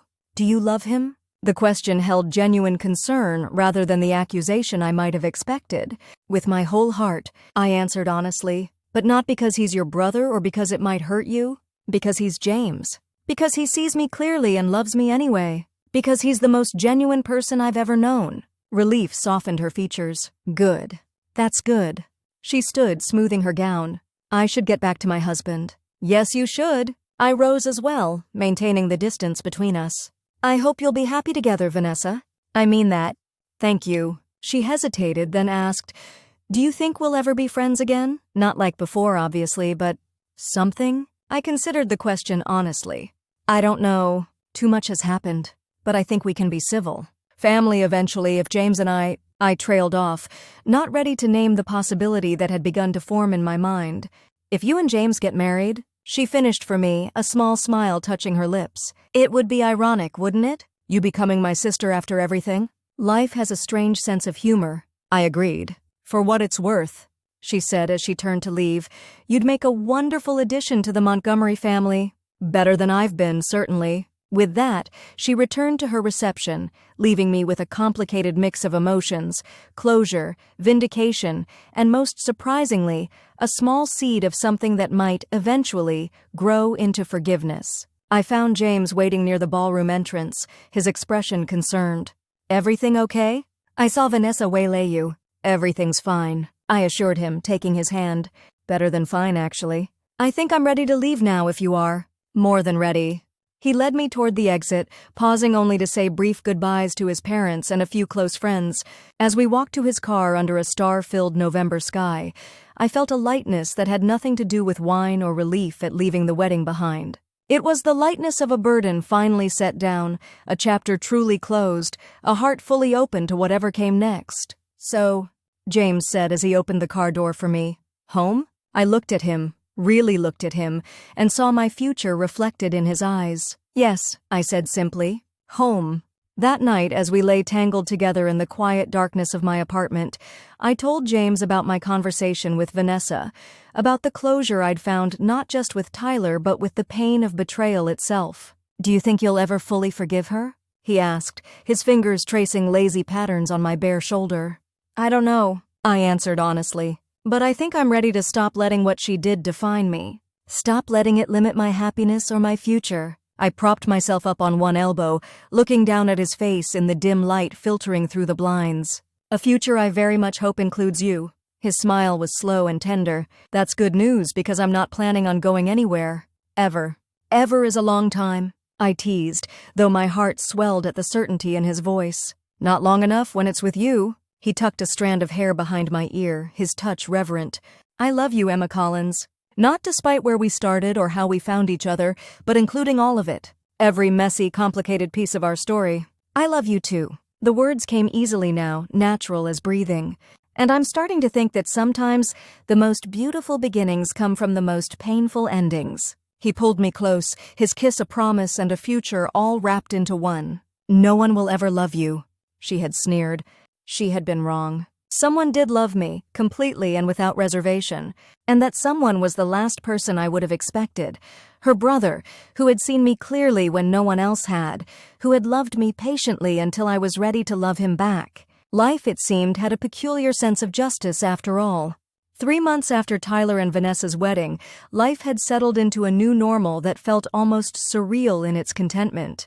James and I were officially living together in his newly renovated house on Cedar Street, a cozy 2-bedroom craftsman with hardwood floors and large windows that filled every room with natural light. Our relationship had blossomed faster than either of us had anticipated, but after everything we'd been through, waiting seemed pointless. When you know, as cliché as that sounds, work was thriving too. My Chamber of Commerce gala had been hailed as the event of the year, earning me a promotion at Mapleton events and a substantial raise.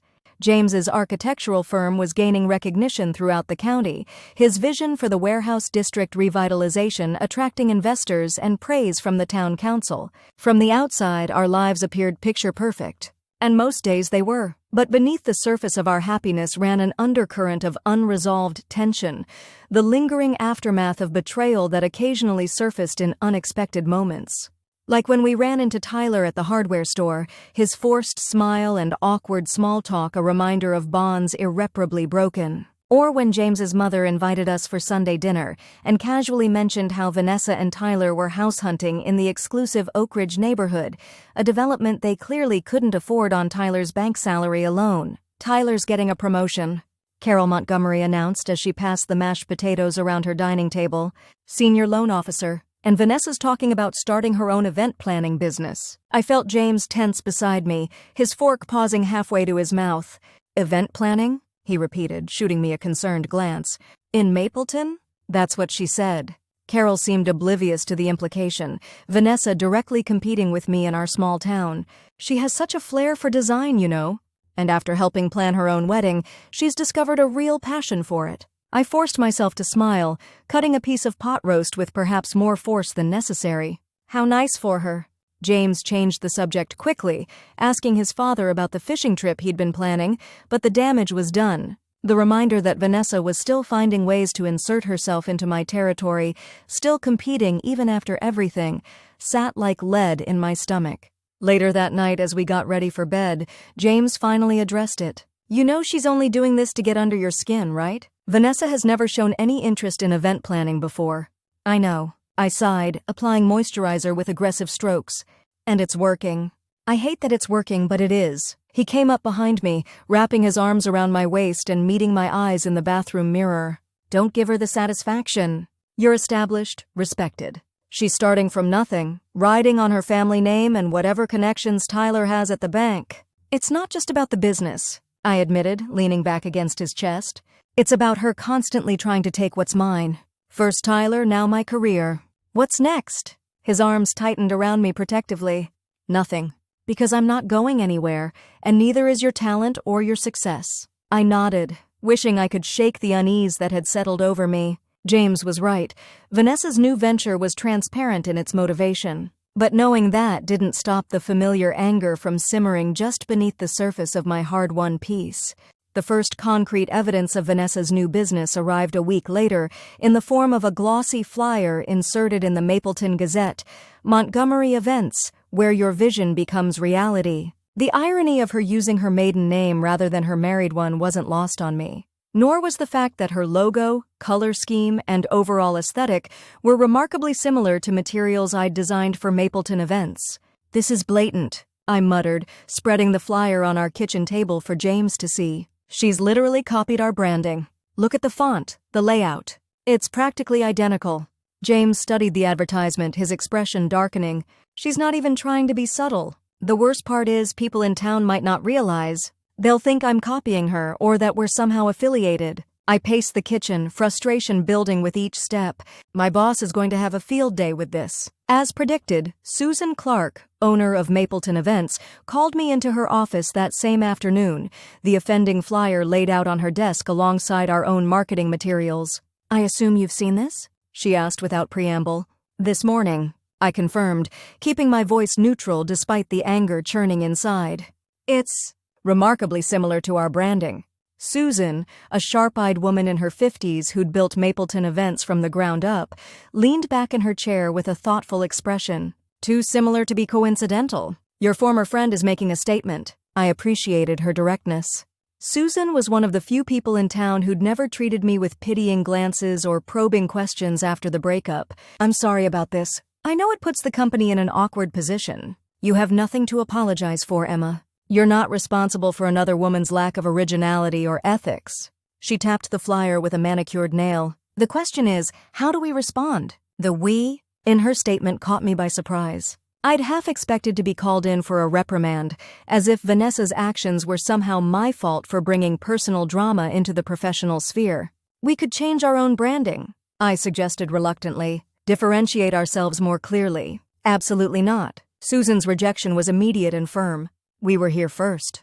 Our reputation is established. We don't change our identity because someone else is trying to piggyback on our success." She stood, smoothing her impeccable pencil skirt. "No, we respond by being so exceptional that any comparison only serves to highlight the imitation for what it is." Relief flooded through me. "I couldn't agree more." "Good." She smiled, a rare expression that transformed her usually severe features. "Now, I believe you were working on a proposal for the Peterson wedding. The 50-year vow renewal? Yes, I have some ideas I think they'll love. Make them better than love. Make them unforgettable." Her voice softened slightly. "Emma, I hired you because you have vision and heart. Don't let anyone, especially not someone trying to trade on your talent, dim that light." I left Susan's office feeling strangely empowered. The conversation had transformed my anger into determination, my anxiety into resolve. Vanessa wanted to play at being an event planner? Fine, let her try. I would focus on creating experiences so exceptional that her pale imitations would only underscore her lack of originality. That night, I threw myself into the Peterson proposal, reinventing what had been a solid but standard concept into something truly extraordinary.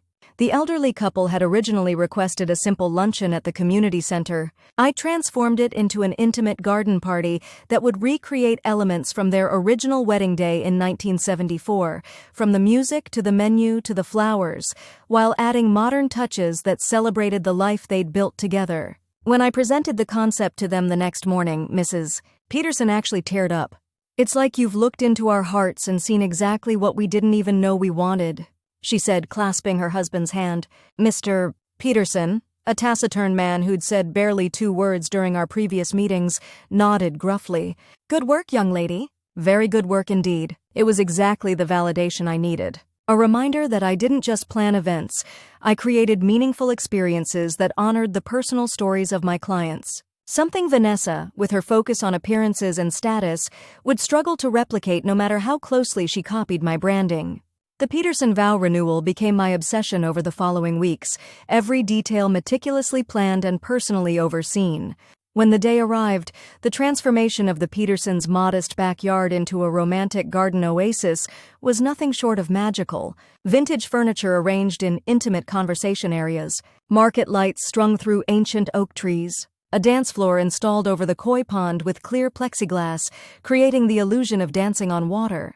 But the pièce de résistance was the memory wall, a gallery of photographs spanning 50 years of marriage, arranged chronologically and interspersed with handwritten notes from friends and family, sharing memories of the couple through the decades. It was deeply personal, completely unique to the Petersons, and exactly the type of thoughtful touch that was becoming my signature.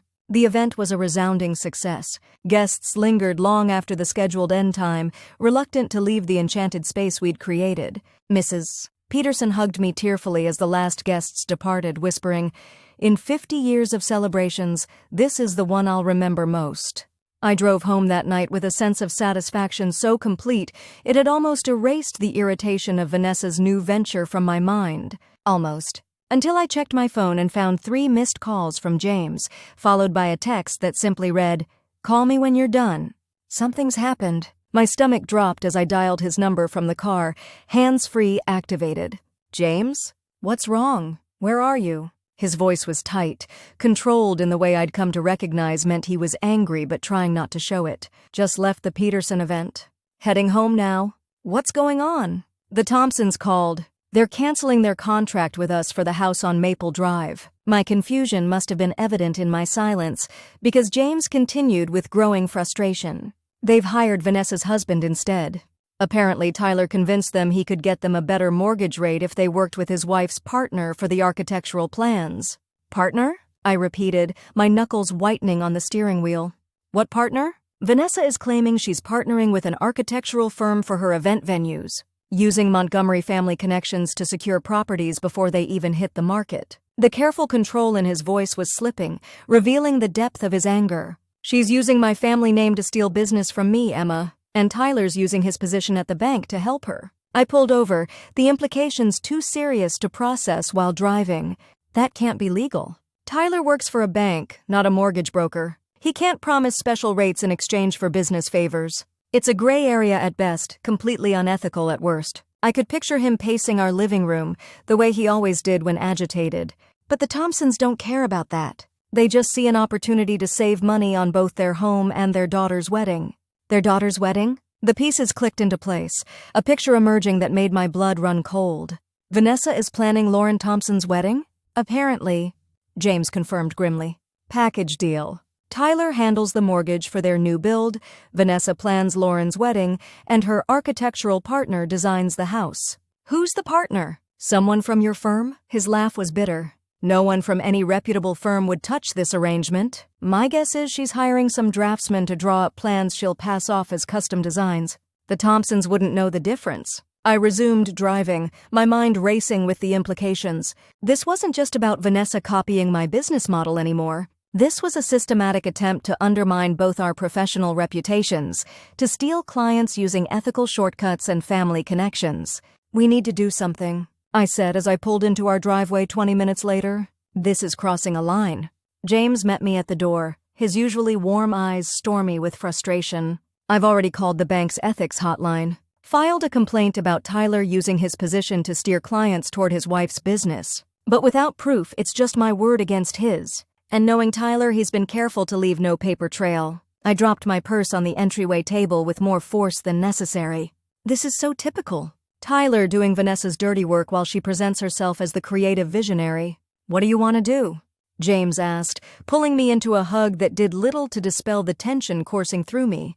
"Because I'm ready to drive over there right now and confront them both." I leaned into his embrace, drawing strength from his solid presence. "No, that's exactly what they want, to provoke us into looking like the unreasonable ones." I pulled back, meeting his gaze with newfound determination. "We need to be smarter than that. More strategic." "I'm listening." "First, we document everything. Every similarity between her marketing and mine. Every client who mentions being approached by them with this package deal arrangement. Then, when we have enough evidence, we take it to the appropriate authorities, the bank's ethics board, the Better Business Bureau, maybe even the state licensing board for real estate professionals." James nodded slowly, some of the tension leaving his shoulders. "Legal and above board. I like it. But it might take time to gather enough evidence." "Then we'll take the time," I said firmly. "Because unlike them, we're playing the long game. And we're going to win." That night, we created a shared document to track every instance of potential ethical violations or business interference from Tyler and Vanessa. It wasn't much at first, the Thompson contract, the copied marketing materials, but it was a start. A way to channel our anger into productive action rather than reactive confrontation. Little did we know how quickly that document would grow. Over the next month, 3 more potential clients for James's firm mysteriously backed out after initial consultations. 2 mentioned receiving better offers from another architect, while the third simply disappeared, not returning calls or emails. At the same time, Mapleton Events lost a high-profile wedding to Montgomery Events, the daughter of the town's mayor, a contract that should have been a sure thing given our established relationship with the family. She told me your proposal was lovely, but Vanessa offered something more unique. Susan reported after meeting with the disappointed bride's mother. When I asked for specifics, she was vague. Just said that Montgomery Events had connections to venues and vendors we couldn't match. I gritted my teeth, adding the information to our growing documentation. Tyler's bank connections again, I'd bet. Probably offering vendor discounts through some arrangement with his business clients. The pattern was becoming clear.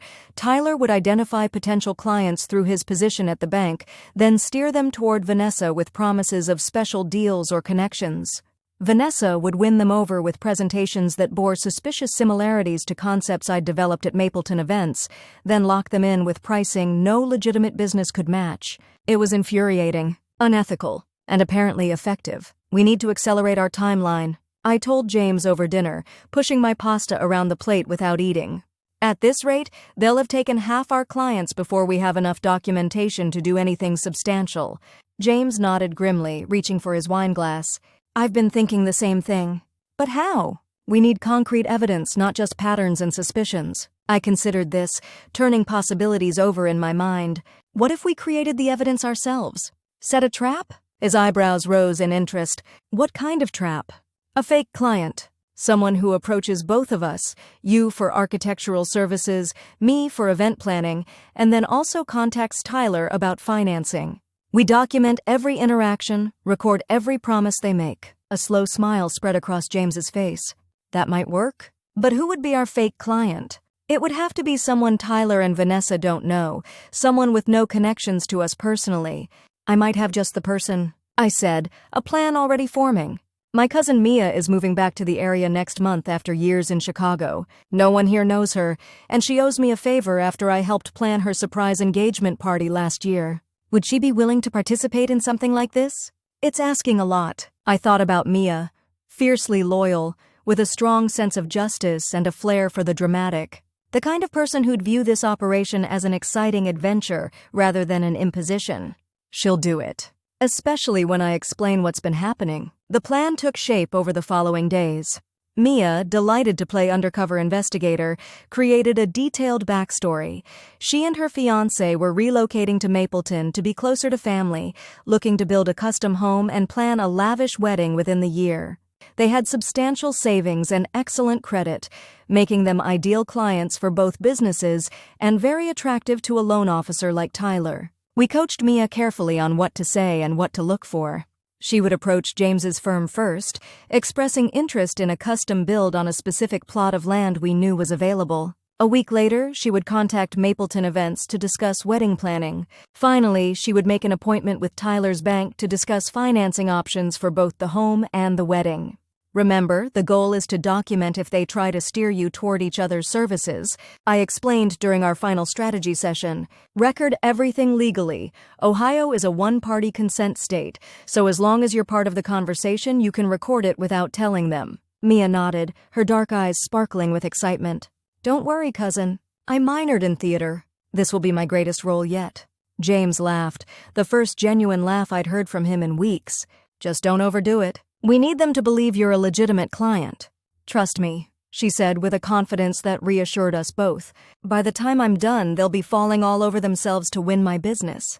The plan was set in motion the following Monday. Mia, dressed in an expensive-looking suit and wearing an engagement ring we'd borrowed from a jeweler friend, walked into James's firm and asked to speak with a different architect about a potential custom home project. James watched from his office as his colleague, who knew nothing about our plan, gave her a standard consultation. A week later, she did the same at Mapleton Events, meeting with one of my colleagues while I pretended not to recognize her. And finally, she made an appointment with Tyler at Mapleton First National Bank, armed with a hidden recording device and a story about needing financing for both her dream home and dream wedding. We waited anxiously for her to report back after the bank meeting, the one that would potentially provide the smoking gun we needed. James and I were both too keyed up to focus on work, so we took the afternoon off, pacing our living room as we waited for Mia's call. When it finally came, her voice was triumphant. "You're not going to believe what I got." 20 minutes later, she burst through our front door, waving her phone like a victory flag. "It's all here. Everything you suspected and more." We gathered around the kitchen table as she played the recording. Tyler's voice came through clearly, professional at first as he discussed standard mortgage options. Then, as Mia mentioned her wedding plans, his tone shifted subtly. "You know, my wife recently started an event planning business that's gaining quite a reputation locally," he said smoothly. "Montgomery Events. Very exclusive, very personalized service." "Oh?" Mia's voice radiated polite interest. "I was actually considering Mapleton Events. I've heard good things. They're fine for basic functions." Tyler dismissed with audible condescension, "But my wife specializes in truly unique experiences. And as a valued bank client, I could arrange for you to receive her premium package at a special rate. We like to take care of our clients beyond just their financial needs." "That's very generous," Mia replied. "What about the home construction? Do you have recommendations there as well?" "Absolutely. My wife partners with an exceptional architectural firm. Again, as a valued client, I could arrange an introduction and ensure you receive priority treatment. Between us, the firm might even be willing to reduce their design fees if we're handling the construction loan." James and I exchanged significant glances as the recording continued, Tyler becoming increasingly specific about the arrangements he could make, each one a clear ethical violation of banking regulations regarding kickbacks and conflicts of interest. "This is it," James said when the recording ended. "This is exactly what we needed. He's explicitly offering banking incentives in exchange for using his wife's business and her so-called partner, who, by the way, he never actually named," I pointed out. "Probably because there is no legitimate architectural partner." Mia beamed, clearly pleased with her performance. "So what happens now? Do we take this to the police?" "Not the police," I said, already reaching for my laptop. "Banking is federally regulated. This goes to the Office of the Comptroller of the Currency and the FDIC. They take ethics violations very seriously, especially when it involves an officer using his position for personal gain. And the State Licensing Board for Real Estate and Banking Professionals," James added, pulling out his phone. "I know someone who works there. They'll want to hear this." "Don't forget the bank's board of directors," Mia suggested. "They'd have a vested interest in knowing one of their officers is potentially exposing them to regulatory action." I looked at my cousin with newfound appreciation. "Mia, have you considered a career in corporate espionage? You have a natural talent for it." She laughed, smoothing her perfectly coiffed hair. "Please." This was child's play compared to navigating Chicago real estate. Those sharks would eat Tyler alive. Over the next 2 days, we methodically filed complaints with every relevant regulatory body, attaching the recording along with our documented pattern of client losses and suspicious business practices. We were careful to present the evidence dispassionately, focusing on the potential legal and ethical violations rather than our personal history with Tyler and Vanessa. The waiting period that followed was excruciating. Regulatory bodies don't move quickly, and there was no guarantee they would see Tyler's actions as worthy of serious investigation. Meanwhile, Vanessa's business continued to grow, with a splashy feature in the local newspaper announcing her as Mapleton's premier event planning service, bringing metropolitan sophistication to small-town celebrations. The article, predictably, made no mention of her short time in the industry or the striking similarities between her concepts and those I'd developed for Mapleton Events. Instead, it portrayed her as a visionary entrepreneur bringing fresh ideas to a stagnant market, a narrative that made my blood boil. She's building her entire identity on stolen ideas and unethical business practices. I fumed, tossing the newspaper aside. And the town is just eating it up because she's a Montgomery and now married to a respected bank officer. James, ever my voice of reason, reminded me of our strategy. Let her enjoy the spotlight for now. When the investigations conclude, that same newspaper will be reporting a very different story. His confidence calmed me somewhat, but as days stretched into weeks with no word from any of the regulatory bodies, my faith in justice began to waver. Had we overestimated the seriousness of the violations? Were we seeing patterns where coincidence was a simpler explanation? The doubt gnawed at me, made worse by running into Vanessa at the grocery store, where she greeted me with saccharine sweetness and not-so-subtle references to her growing client list. "We're just swamped with bookings through the end of the year," she gushed, as if we were still friends sharing professional updates. "Tyler thinks I might need to hire an assistant soon. The Montgomery name really opens doors in this town." I smiled tightly, remembering our strategy. "How fortunate for you." "Best of luck with that." Her eyes narrowed slightly at my calm response. She'd clearly been hoping to provoke a reaction, anger, jealousy, anything to confirm I was bothered by her success. My neutral response seemed to unsettle her more than any outburst could have. "Yes, well," she recovered quickly. "I should get going. Big client meeting this afternoon. The Hendersons, the family that owns half the commercial real estate downtown. They're letting me plan their anniversary gala." The Hendersons had been loyal Mapleton Events clients for years. This was the first I'd heard of them switching to Vanessa's company. Another blow, another stolen client. "Congratulations," I managed, gripping my shopping cart until my knuckles whitened. "I'm sure they'll be thrilled with whatever unique vision you create for them." She smiled, victory written in every line of her perfectly made-up face.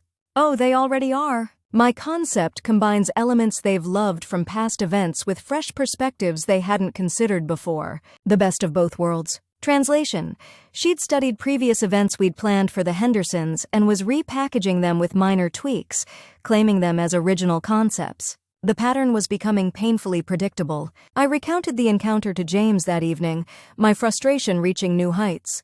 "We need to do something more. The regulatory complaints aren't enough, and they're moving too slowly." Meanwhile, Tyler and Vanessa are systematically dismantling both our businesses client by client. James ran a hand through his hair, a gesture I recognized as his own frustration manifesting. "What more can we do? We've filed the complaints, gathered the evidence. Short of confronting them directly, which would likely backfire, our options are limited." An idea began to form, something I'd dismissed earlier as too direct, too confrontational. But given the circumstances, perhaps direct action was exactly what was needed. "What if we did confront them?" I suggested slowly. "Not with accusations or anger, but with knowledge. Let them know we're aware of their tactics and that we've taken action." James looked skeptical. "You think that would stop them?" "If anything, it might make them more determined to undermine us. Or it might make them nervous enough to make mistakes," I countered. "Right now, they think they're operating in the shadows, that we're oblivious to how they're stealing our clients. If we show our hand, just enough to rattle them, they might panic, get sloppy." He considered this, his expression thoughtful. "It's risky. But you might be right. The way they're escalating, we can't afford to just wait for the regulatory process to unfold." We decided to approach them separately. James would confront Tyler at the bank, ostensibly to discuss refinancing our mortgage, but really to deliver a carefully worded warning. I would do the same with Vanessa, requesting a meeting under the guise of discussing potential industry collaboration. The plan was simple: let them know we were aware of their unethical business practices without explicitly mentioning the complaints we'd filed. Plant seeds of doubt and paranoia, then watch to see how they reacted. James went first, scheduling an appointment with Tyler for the following morning. He returned looking grimly satisfied, recounting the meeting in detail. "I kept it casual at first, discussing standard refinancing options," he explained, loosening his tie as he settled onto our sofa. "Then, very casually, I mentioned hearing about some interesting banking regulations regarding conflicts of interest and client referrals." "How did he react?" I asked eagerly. His face went completely blank. "Corporate mask in place." Asked what I meant by that. James grinned, a rare expression of vindictive pleasure crossing his usually kind features.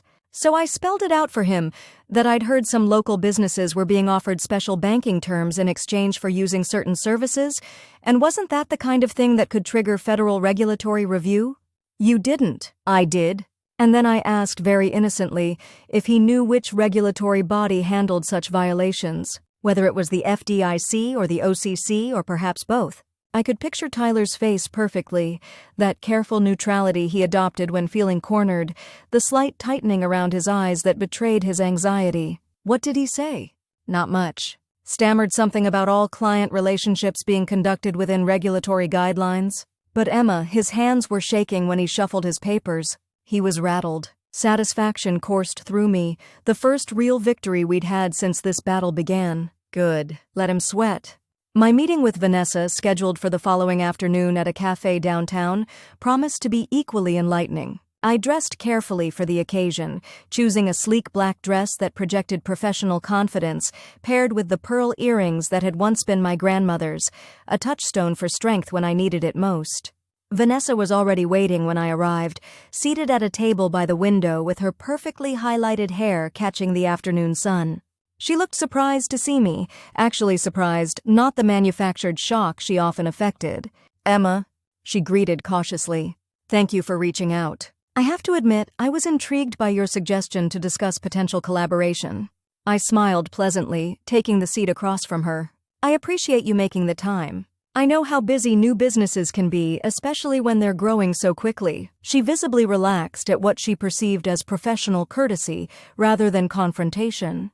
"It has been quite a whirlwind, but so exciting to see my vision coming to life." "Your vision," I repeated, maintaining my smile while emphasizing the word just slightly. "That's actually what I wanted to discuss." Her eyes narrowed almost imperceptibly. "Oh, I've been noticing some interesting patterns in the local business community lately." I began conversationally, signaling the waitress for coffee.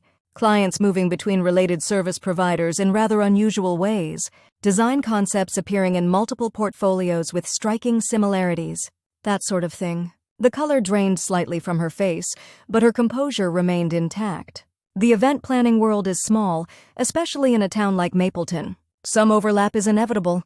"Absolutely," I agreed pleasantly. "Though certain types of overlap can become problematic from a legal perspective. Intellectual property infringement, for instance. Or business interference?" I paused, letting the words sink in.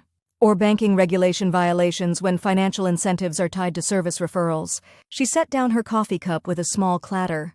"I'm not sure what you're implying." "I'm not implying anything, Vanessa. I'm simply observing patterns that have become increasingly difficult to ignore." I leaned forward, dropping my voice slightly. "Patterns that others are beginning to notice as well. Regulatory bodies, for instance." The flash of alarm in her eyes was brief but unmistakable.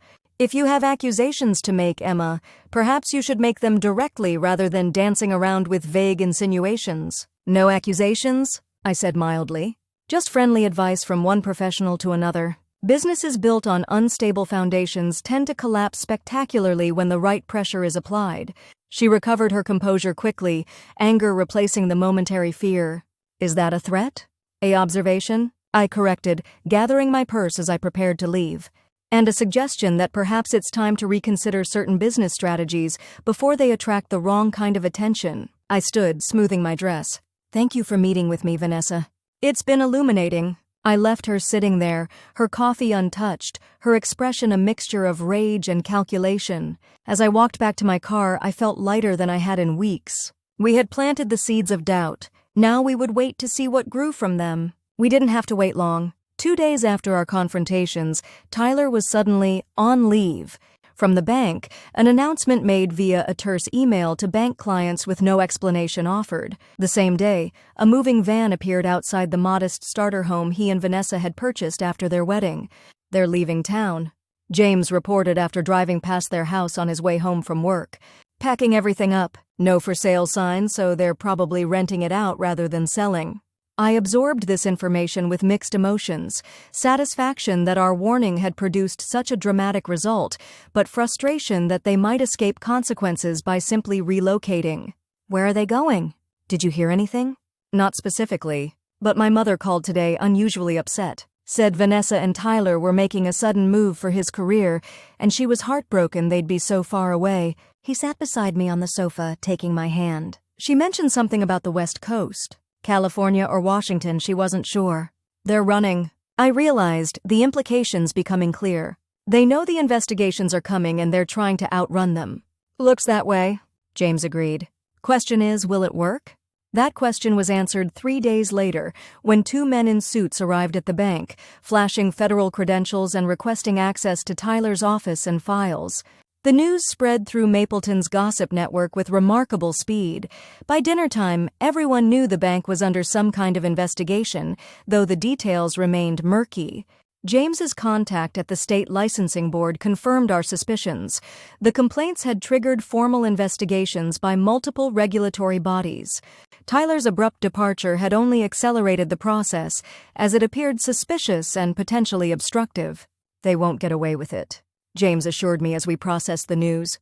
"Even if they've relocated, the investigation will follow them. Banking violations cross state lines." I nodded, though a small part of me felt hollow at this anticlimactic resolution. They had run rather than face the consequences of their actions, so typical of both Tyler and Vanessa, always taking the easy way out, always avoiding responsibility. "I should feel vindicated," I admitted, curling into James's side on the sofa. "But mostly I just feel tired. Tired of them taking up so much space in our lives, even from a distance." He tightened his arm around me, his steady heartbeat a comfort against my ear. "I know. But think of it this way, they ran. They abandoned her family, his career, everything they were building here, because they couldn't face what they'd done. That's not victory for them, it's cowardice." He was right, of course. Still, in the weeks that followed, I found myself waiting for the other shoe to drop. For some new attack, some fresh betrayal from a distance. The investigation continued, with occasional updates filtering back to us through James's contact. Subpoenas issued, accounts frozen, professional licenses under review.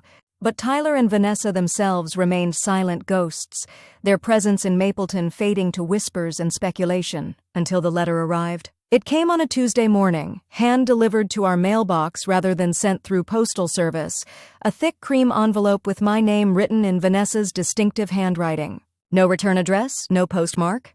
Just my name and our address, the ink slightly smudged as if written in haste.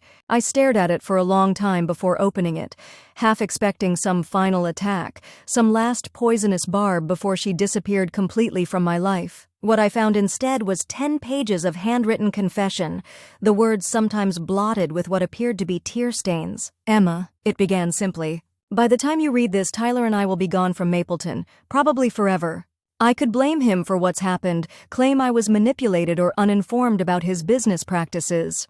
But that would be one more lie in a long chain of lies I've told myself and others." I sat heavily on the porch swing, caught off guard by the apparent sincerity of her opening words. "The truth is simpler and uglier. I've spent my entire life competing with you, wanting what you had, convincing myself I deserved it more. When we were children, it was attention from teachers, praise for accomplishments. As we grew older, it became friends, opportunities, recognition. And finally, it became Tyler." The letter continued, detailing years of resentment I'd never fully recognized, moments when my successes had triggered her deepest insecurities, times when my happiness had felt to her like personal failure. She described taking Tyler not out of love initially, but out of a desperate need to prove she could have something I valued. The love had come later, she claimed, but the foundation was rotten from the start. I told myself that once we were married, once I had my own successful business, the gnawing emptiness would finally be filled. But it only grew larger. Each client we stole from you or James only highlighted how derivative my work was, how dependent on Tyler's unethical tactics. I wasn't building something real. I was constructing an elaborate facade that was bound to collapse. I read with growing disbelief as she detailed Tyler's banking schemes, more extensive than we'd realized, involving not just client referrals, but actual falsification of documents to secure loans for preferred clients. She admitted to knowingly copying my event concepts, to deliberately targeting Mapleton Events clients, to using James's family name to imply connections that didn't exist. When James confronted Tyler and you confronted me, we knew it was over. Tyler had already received word that the bank was conducting an internal audit of his loan files. It was only a matter of time before everything unraveled. So we ran to Seattle, where Tyler's college roommate offered him a job at a tech startup. No banking credentials needed, no questions asked. The final paragraphs were the most surprising, not excuses or justifications, but something approaching genuine remorse. "I don't expect forgiveness, Emma. What I've done to you, repeatedly, deliberately, is unforgivable. I'm not writing to clear my conscience or to make amends. Some bridges can't be rebuilt once burned. I'm writing because you deserve to know that your success was never luck or circumstance. It was earned through talent and integrity. Two things I tried to fake and failed miserably at. Tyler and I will likely face legal consequences for the banking violations eventually. The investigations have already frozen most of our assets. But whatever punishment comes, know that the worst consequence is one we've already received. The knowledge that we destroyed real relationships and genuine opportunities for the hollow satisfaction of briefly pretending to be something we weren't. The letter ended with a simple line that left me staring at the page long after I'd finished reading. You were right, and I was wrong. Someone did love you, truly, completely, honestly. And I'll spend the rest of my life knowing I never inspired that kind of love, no matter how desperately I tried to take everything you had. V.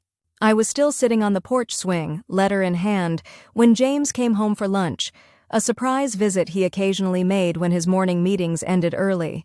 He took one look at my face and was immediately at my side, concern etched in his features. What's happened?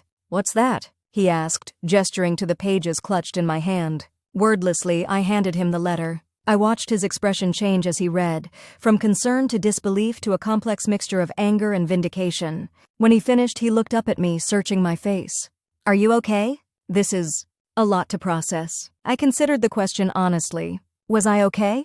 Vanessa's confession had ripped open wounds I thought were healing, exposed raw truths about our relationship I'd only partially acknowledged, and yet, paradoxically, her words had also provided a closure I hadn't realized I still needed. I think I am, I said slowly. Or I will be. There's something clarifying about having her finally admit to everything, to see it all laid bare like this. James nodded, sitting beside me on the swing. Do you believe her? The remorse, I mean. The self-awareness. I don't know. I leaned against him, drawing comfort from his solid presence. Part of me thinks this is just another performance, Vanessa casting herself as the tragic figure who recognizes her flaws too late. Very dramatic, very on-brand for her. And the other part? I sighed, watching a pair of cardinals flit between the branches of our front yard oak tree. The other part remembers the girl I grew up with. Before the competition became toxic, before we were old enough to really hurt each other. There were moments of genuine connection, real friendship. Maybe some shadow of that person wrote this letter. He was quiet for a moment, his arm warm around my shoulders. What do you want to do with it? The information about Tyler's banking practices would certainly accelerate the investigations. I hadn't considered that practical aspect. I'd been too caught up in the emotional impact of Vanessa's words. I think we should turn it over to the investigators. Not for revenge, but because it's the right thing to do. People were harmed by their actions, not just us. Agreed. He pressed a kiss to my temple. And then what? Then we finally put Tyler and Vanessa behind us. Completely. They've taken up enough of our time, our energy, our emotional space. I turned to face him, suddenly certain. I'm done giving them power over my happiness. He smiled, that warm, genuine smile that never failed to center me. I'm very much in favor of that plan. We forwarded copies of Vanessa's letter to the relevant investigators the next day, then symbolically locked the original away in a filing cabinet, not destroyed, but no longer occupying central space in our lives. The chapter wasn't quite closed, but the page had definitely turned. The following months brought a steady stream of developments in what local media had dubbed the Mapleton banking scandal. Tyler's professional license was revoked. Federal charges were filed. Vanessa's business was officially dissolved. The Montgomery name, once synonymous with respectability in our small town, was now tainted by association. Carol and Richard Montgomery bore the brunt of the gossip with quiet dignity, neither defending nor denouncing their daughter's actions. Their relationship with James remained intact, though strained by unspoken tensions. Their relationship with me evolved into something unexpectedly warm. Perhaps they saw in me the daughter they wished they'd had, someone who valued integrity over appearance. As for Mapleton events, the scandal ultimately worked in our favor. Clients who had briefly been seduced by Vanessa's promises returned, sometimes sheepishly, sometimes with outright apologies for having been misled. Susan Clark, ever the savvy businesswoman, never once said, "I told you so," To returning clients, instead welcoming them back with professional courtesy and redoubled dedication to excellence. James's architectural practice similarly recovered, his reputation for ethical business practices enhanced rather than diminished by the contrast with what Tyler and Vanessa had attempted. The Thompson house on Maple Drive, which had been the first contract they'd stolen, eventually came back to him when the architectural partner Vanessa had promised failed to deliver usable plans. Life settled into a new rhythm. Work, home, the simple pleasures of building a life with someone who saw me clearly and loved me completely. The pain of betrayal receded further with each passing month, becoming a story we had survived rather than a wound that defined us. On a crisp October evening, exactly 1 year after Tyler and Vanessa's wedding, James proposed. Not with grand gestures or public spectacle, but with quiet certainty as we sat on our back deck watching the sunset paint the sky in shades of orange and gold. "I've been carrying this around for weeks, waiting for the perfect moment," he admitted, opening a small velvet box to reveal a vintage sapphire ring unlike anything I would have chosen for myself, yet somehow exactly right. Then I realized there is no perfect moment except the one we create together. Tears blurred my vision as I nodded, words temporarily beyond my capacity. He slipped the ring onto my finger, a perfect fit, as if it had been waiting all along for this moment, this hand, this promise. "I love you," I finally managed, my voice thick with emotion. "Not because you saved me or distracted me or helped me through the worst time in my life, though you did all those things. I love you because you're you. Because when I'm with you, I'm the best version of myself." His smile held all the certainty I felt. "That's the thing about real love," he said softly. "It doesn't complete you or fix you or define you. It simply creates a space where you're free to become who you were always meant to be." As twilight deepened around us, I thought briefly of Vanessa's parting words in her letter, her acknowledgement that she'd never inspired the kind of love I had found with James. Not because she was unlovable, but because she had never understood that love isn't something you take or win or steal from someone else. It's something you build together, choice by choice, day by day, with honesty and vulnerability and unwavering commitment to each other's well-being. In the end, that was the most perfect revenge of all. Not the professional consequences Tyler and Vanessa faced, not the public humiliation of their schemes being exposed, but the simple fact that James and I had found authentic happiness while they had chased hollow imitations. We had built something real on a foundation of integrity, while they had constructed a facade that collapsed under the weight of its own deceptions. 6 months later, we were married in a ceremony that reflected us perfectly, intimate but joyful, thoughtfully designed but without ostentation. No one mentioned the parallels to another wedding held the previous year, but the contrasts were impossible to ignore. Where Tyler and Vanessa's celebration had been about appearance and status, ours was about genuine connection and shared joy. Carol and Richard Montgomery sat in the front row, their presence a bridge between past wounds and future healing. Aunt Patty dabbed at tears throughout the ceremony, whispering to anyone who would listen that she'd known all along those two were meant for each other. Susan Clark and her husband sent a magnificent flower arrangement with a note that read simply, "To authentic love and honest business, the only kinds worth pursuing." Mia, my cousin and co-conspirator, served as my maid of honor, her toast equal parts hilarious and touching as she recounted her role in our undercover operation, and how it had cemented her belief that James and I were justice-seeking soulmates destined to right wrongs and look fabulous doing it.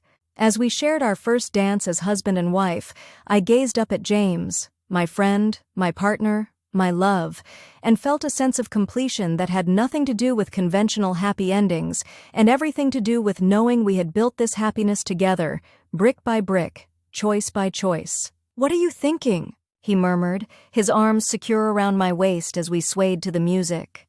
"That we've come a long way from that day at the farmer's market when you found me crying over peaches," I replied with a smile. "That life takes the strangest routes to get us where we're meant to be. I'd walk any route, no matter how strange, if it led to you," he said, the simple sincerity of his words warming me from within. Later that night, as we drove away from the reception amid sparklers and cheers, I thought about the twisted path that had brought us here, how betrayal had led to healing, how loss had created space for something infinitely more precious to grow.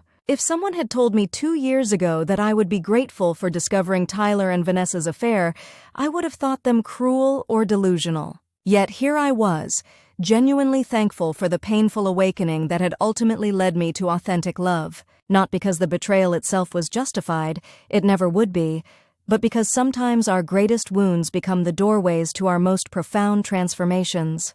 3 years after Tyler and Vanessa fled Mapleton, news filtered back through the Montgomery family grapevine.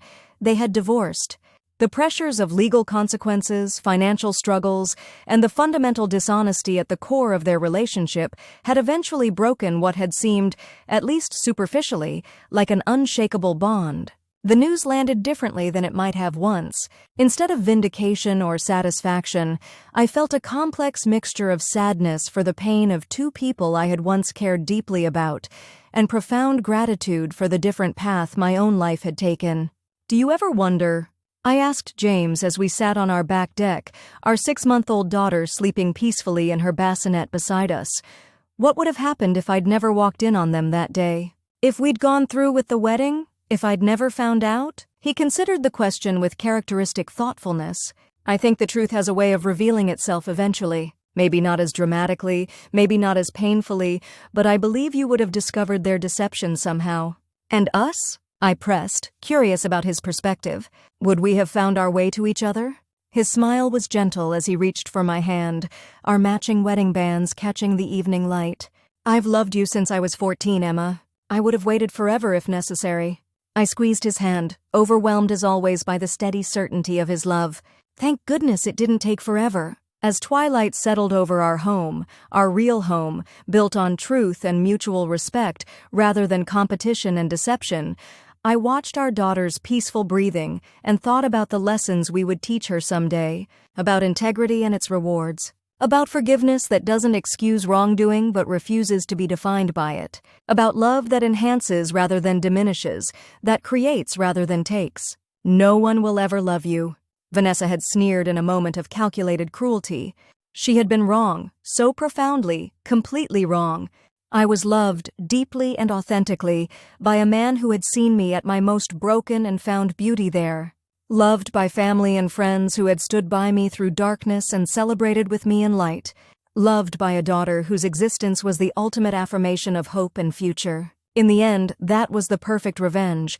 Not destroying what had hurt me, but building something so beautiful from the ashes that the original injury became just a footnote in a much larger, more meaningful story. A necessary chapter in a book whose best pages were still being written, day by day, choice by choice, love by love.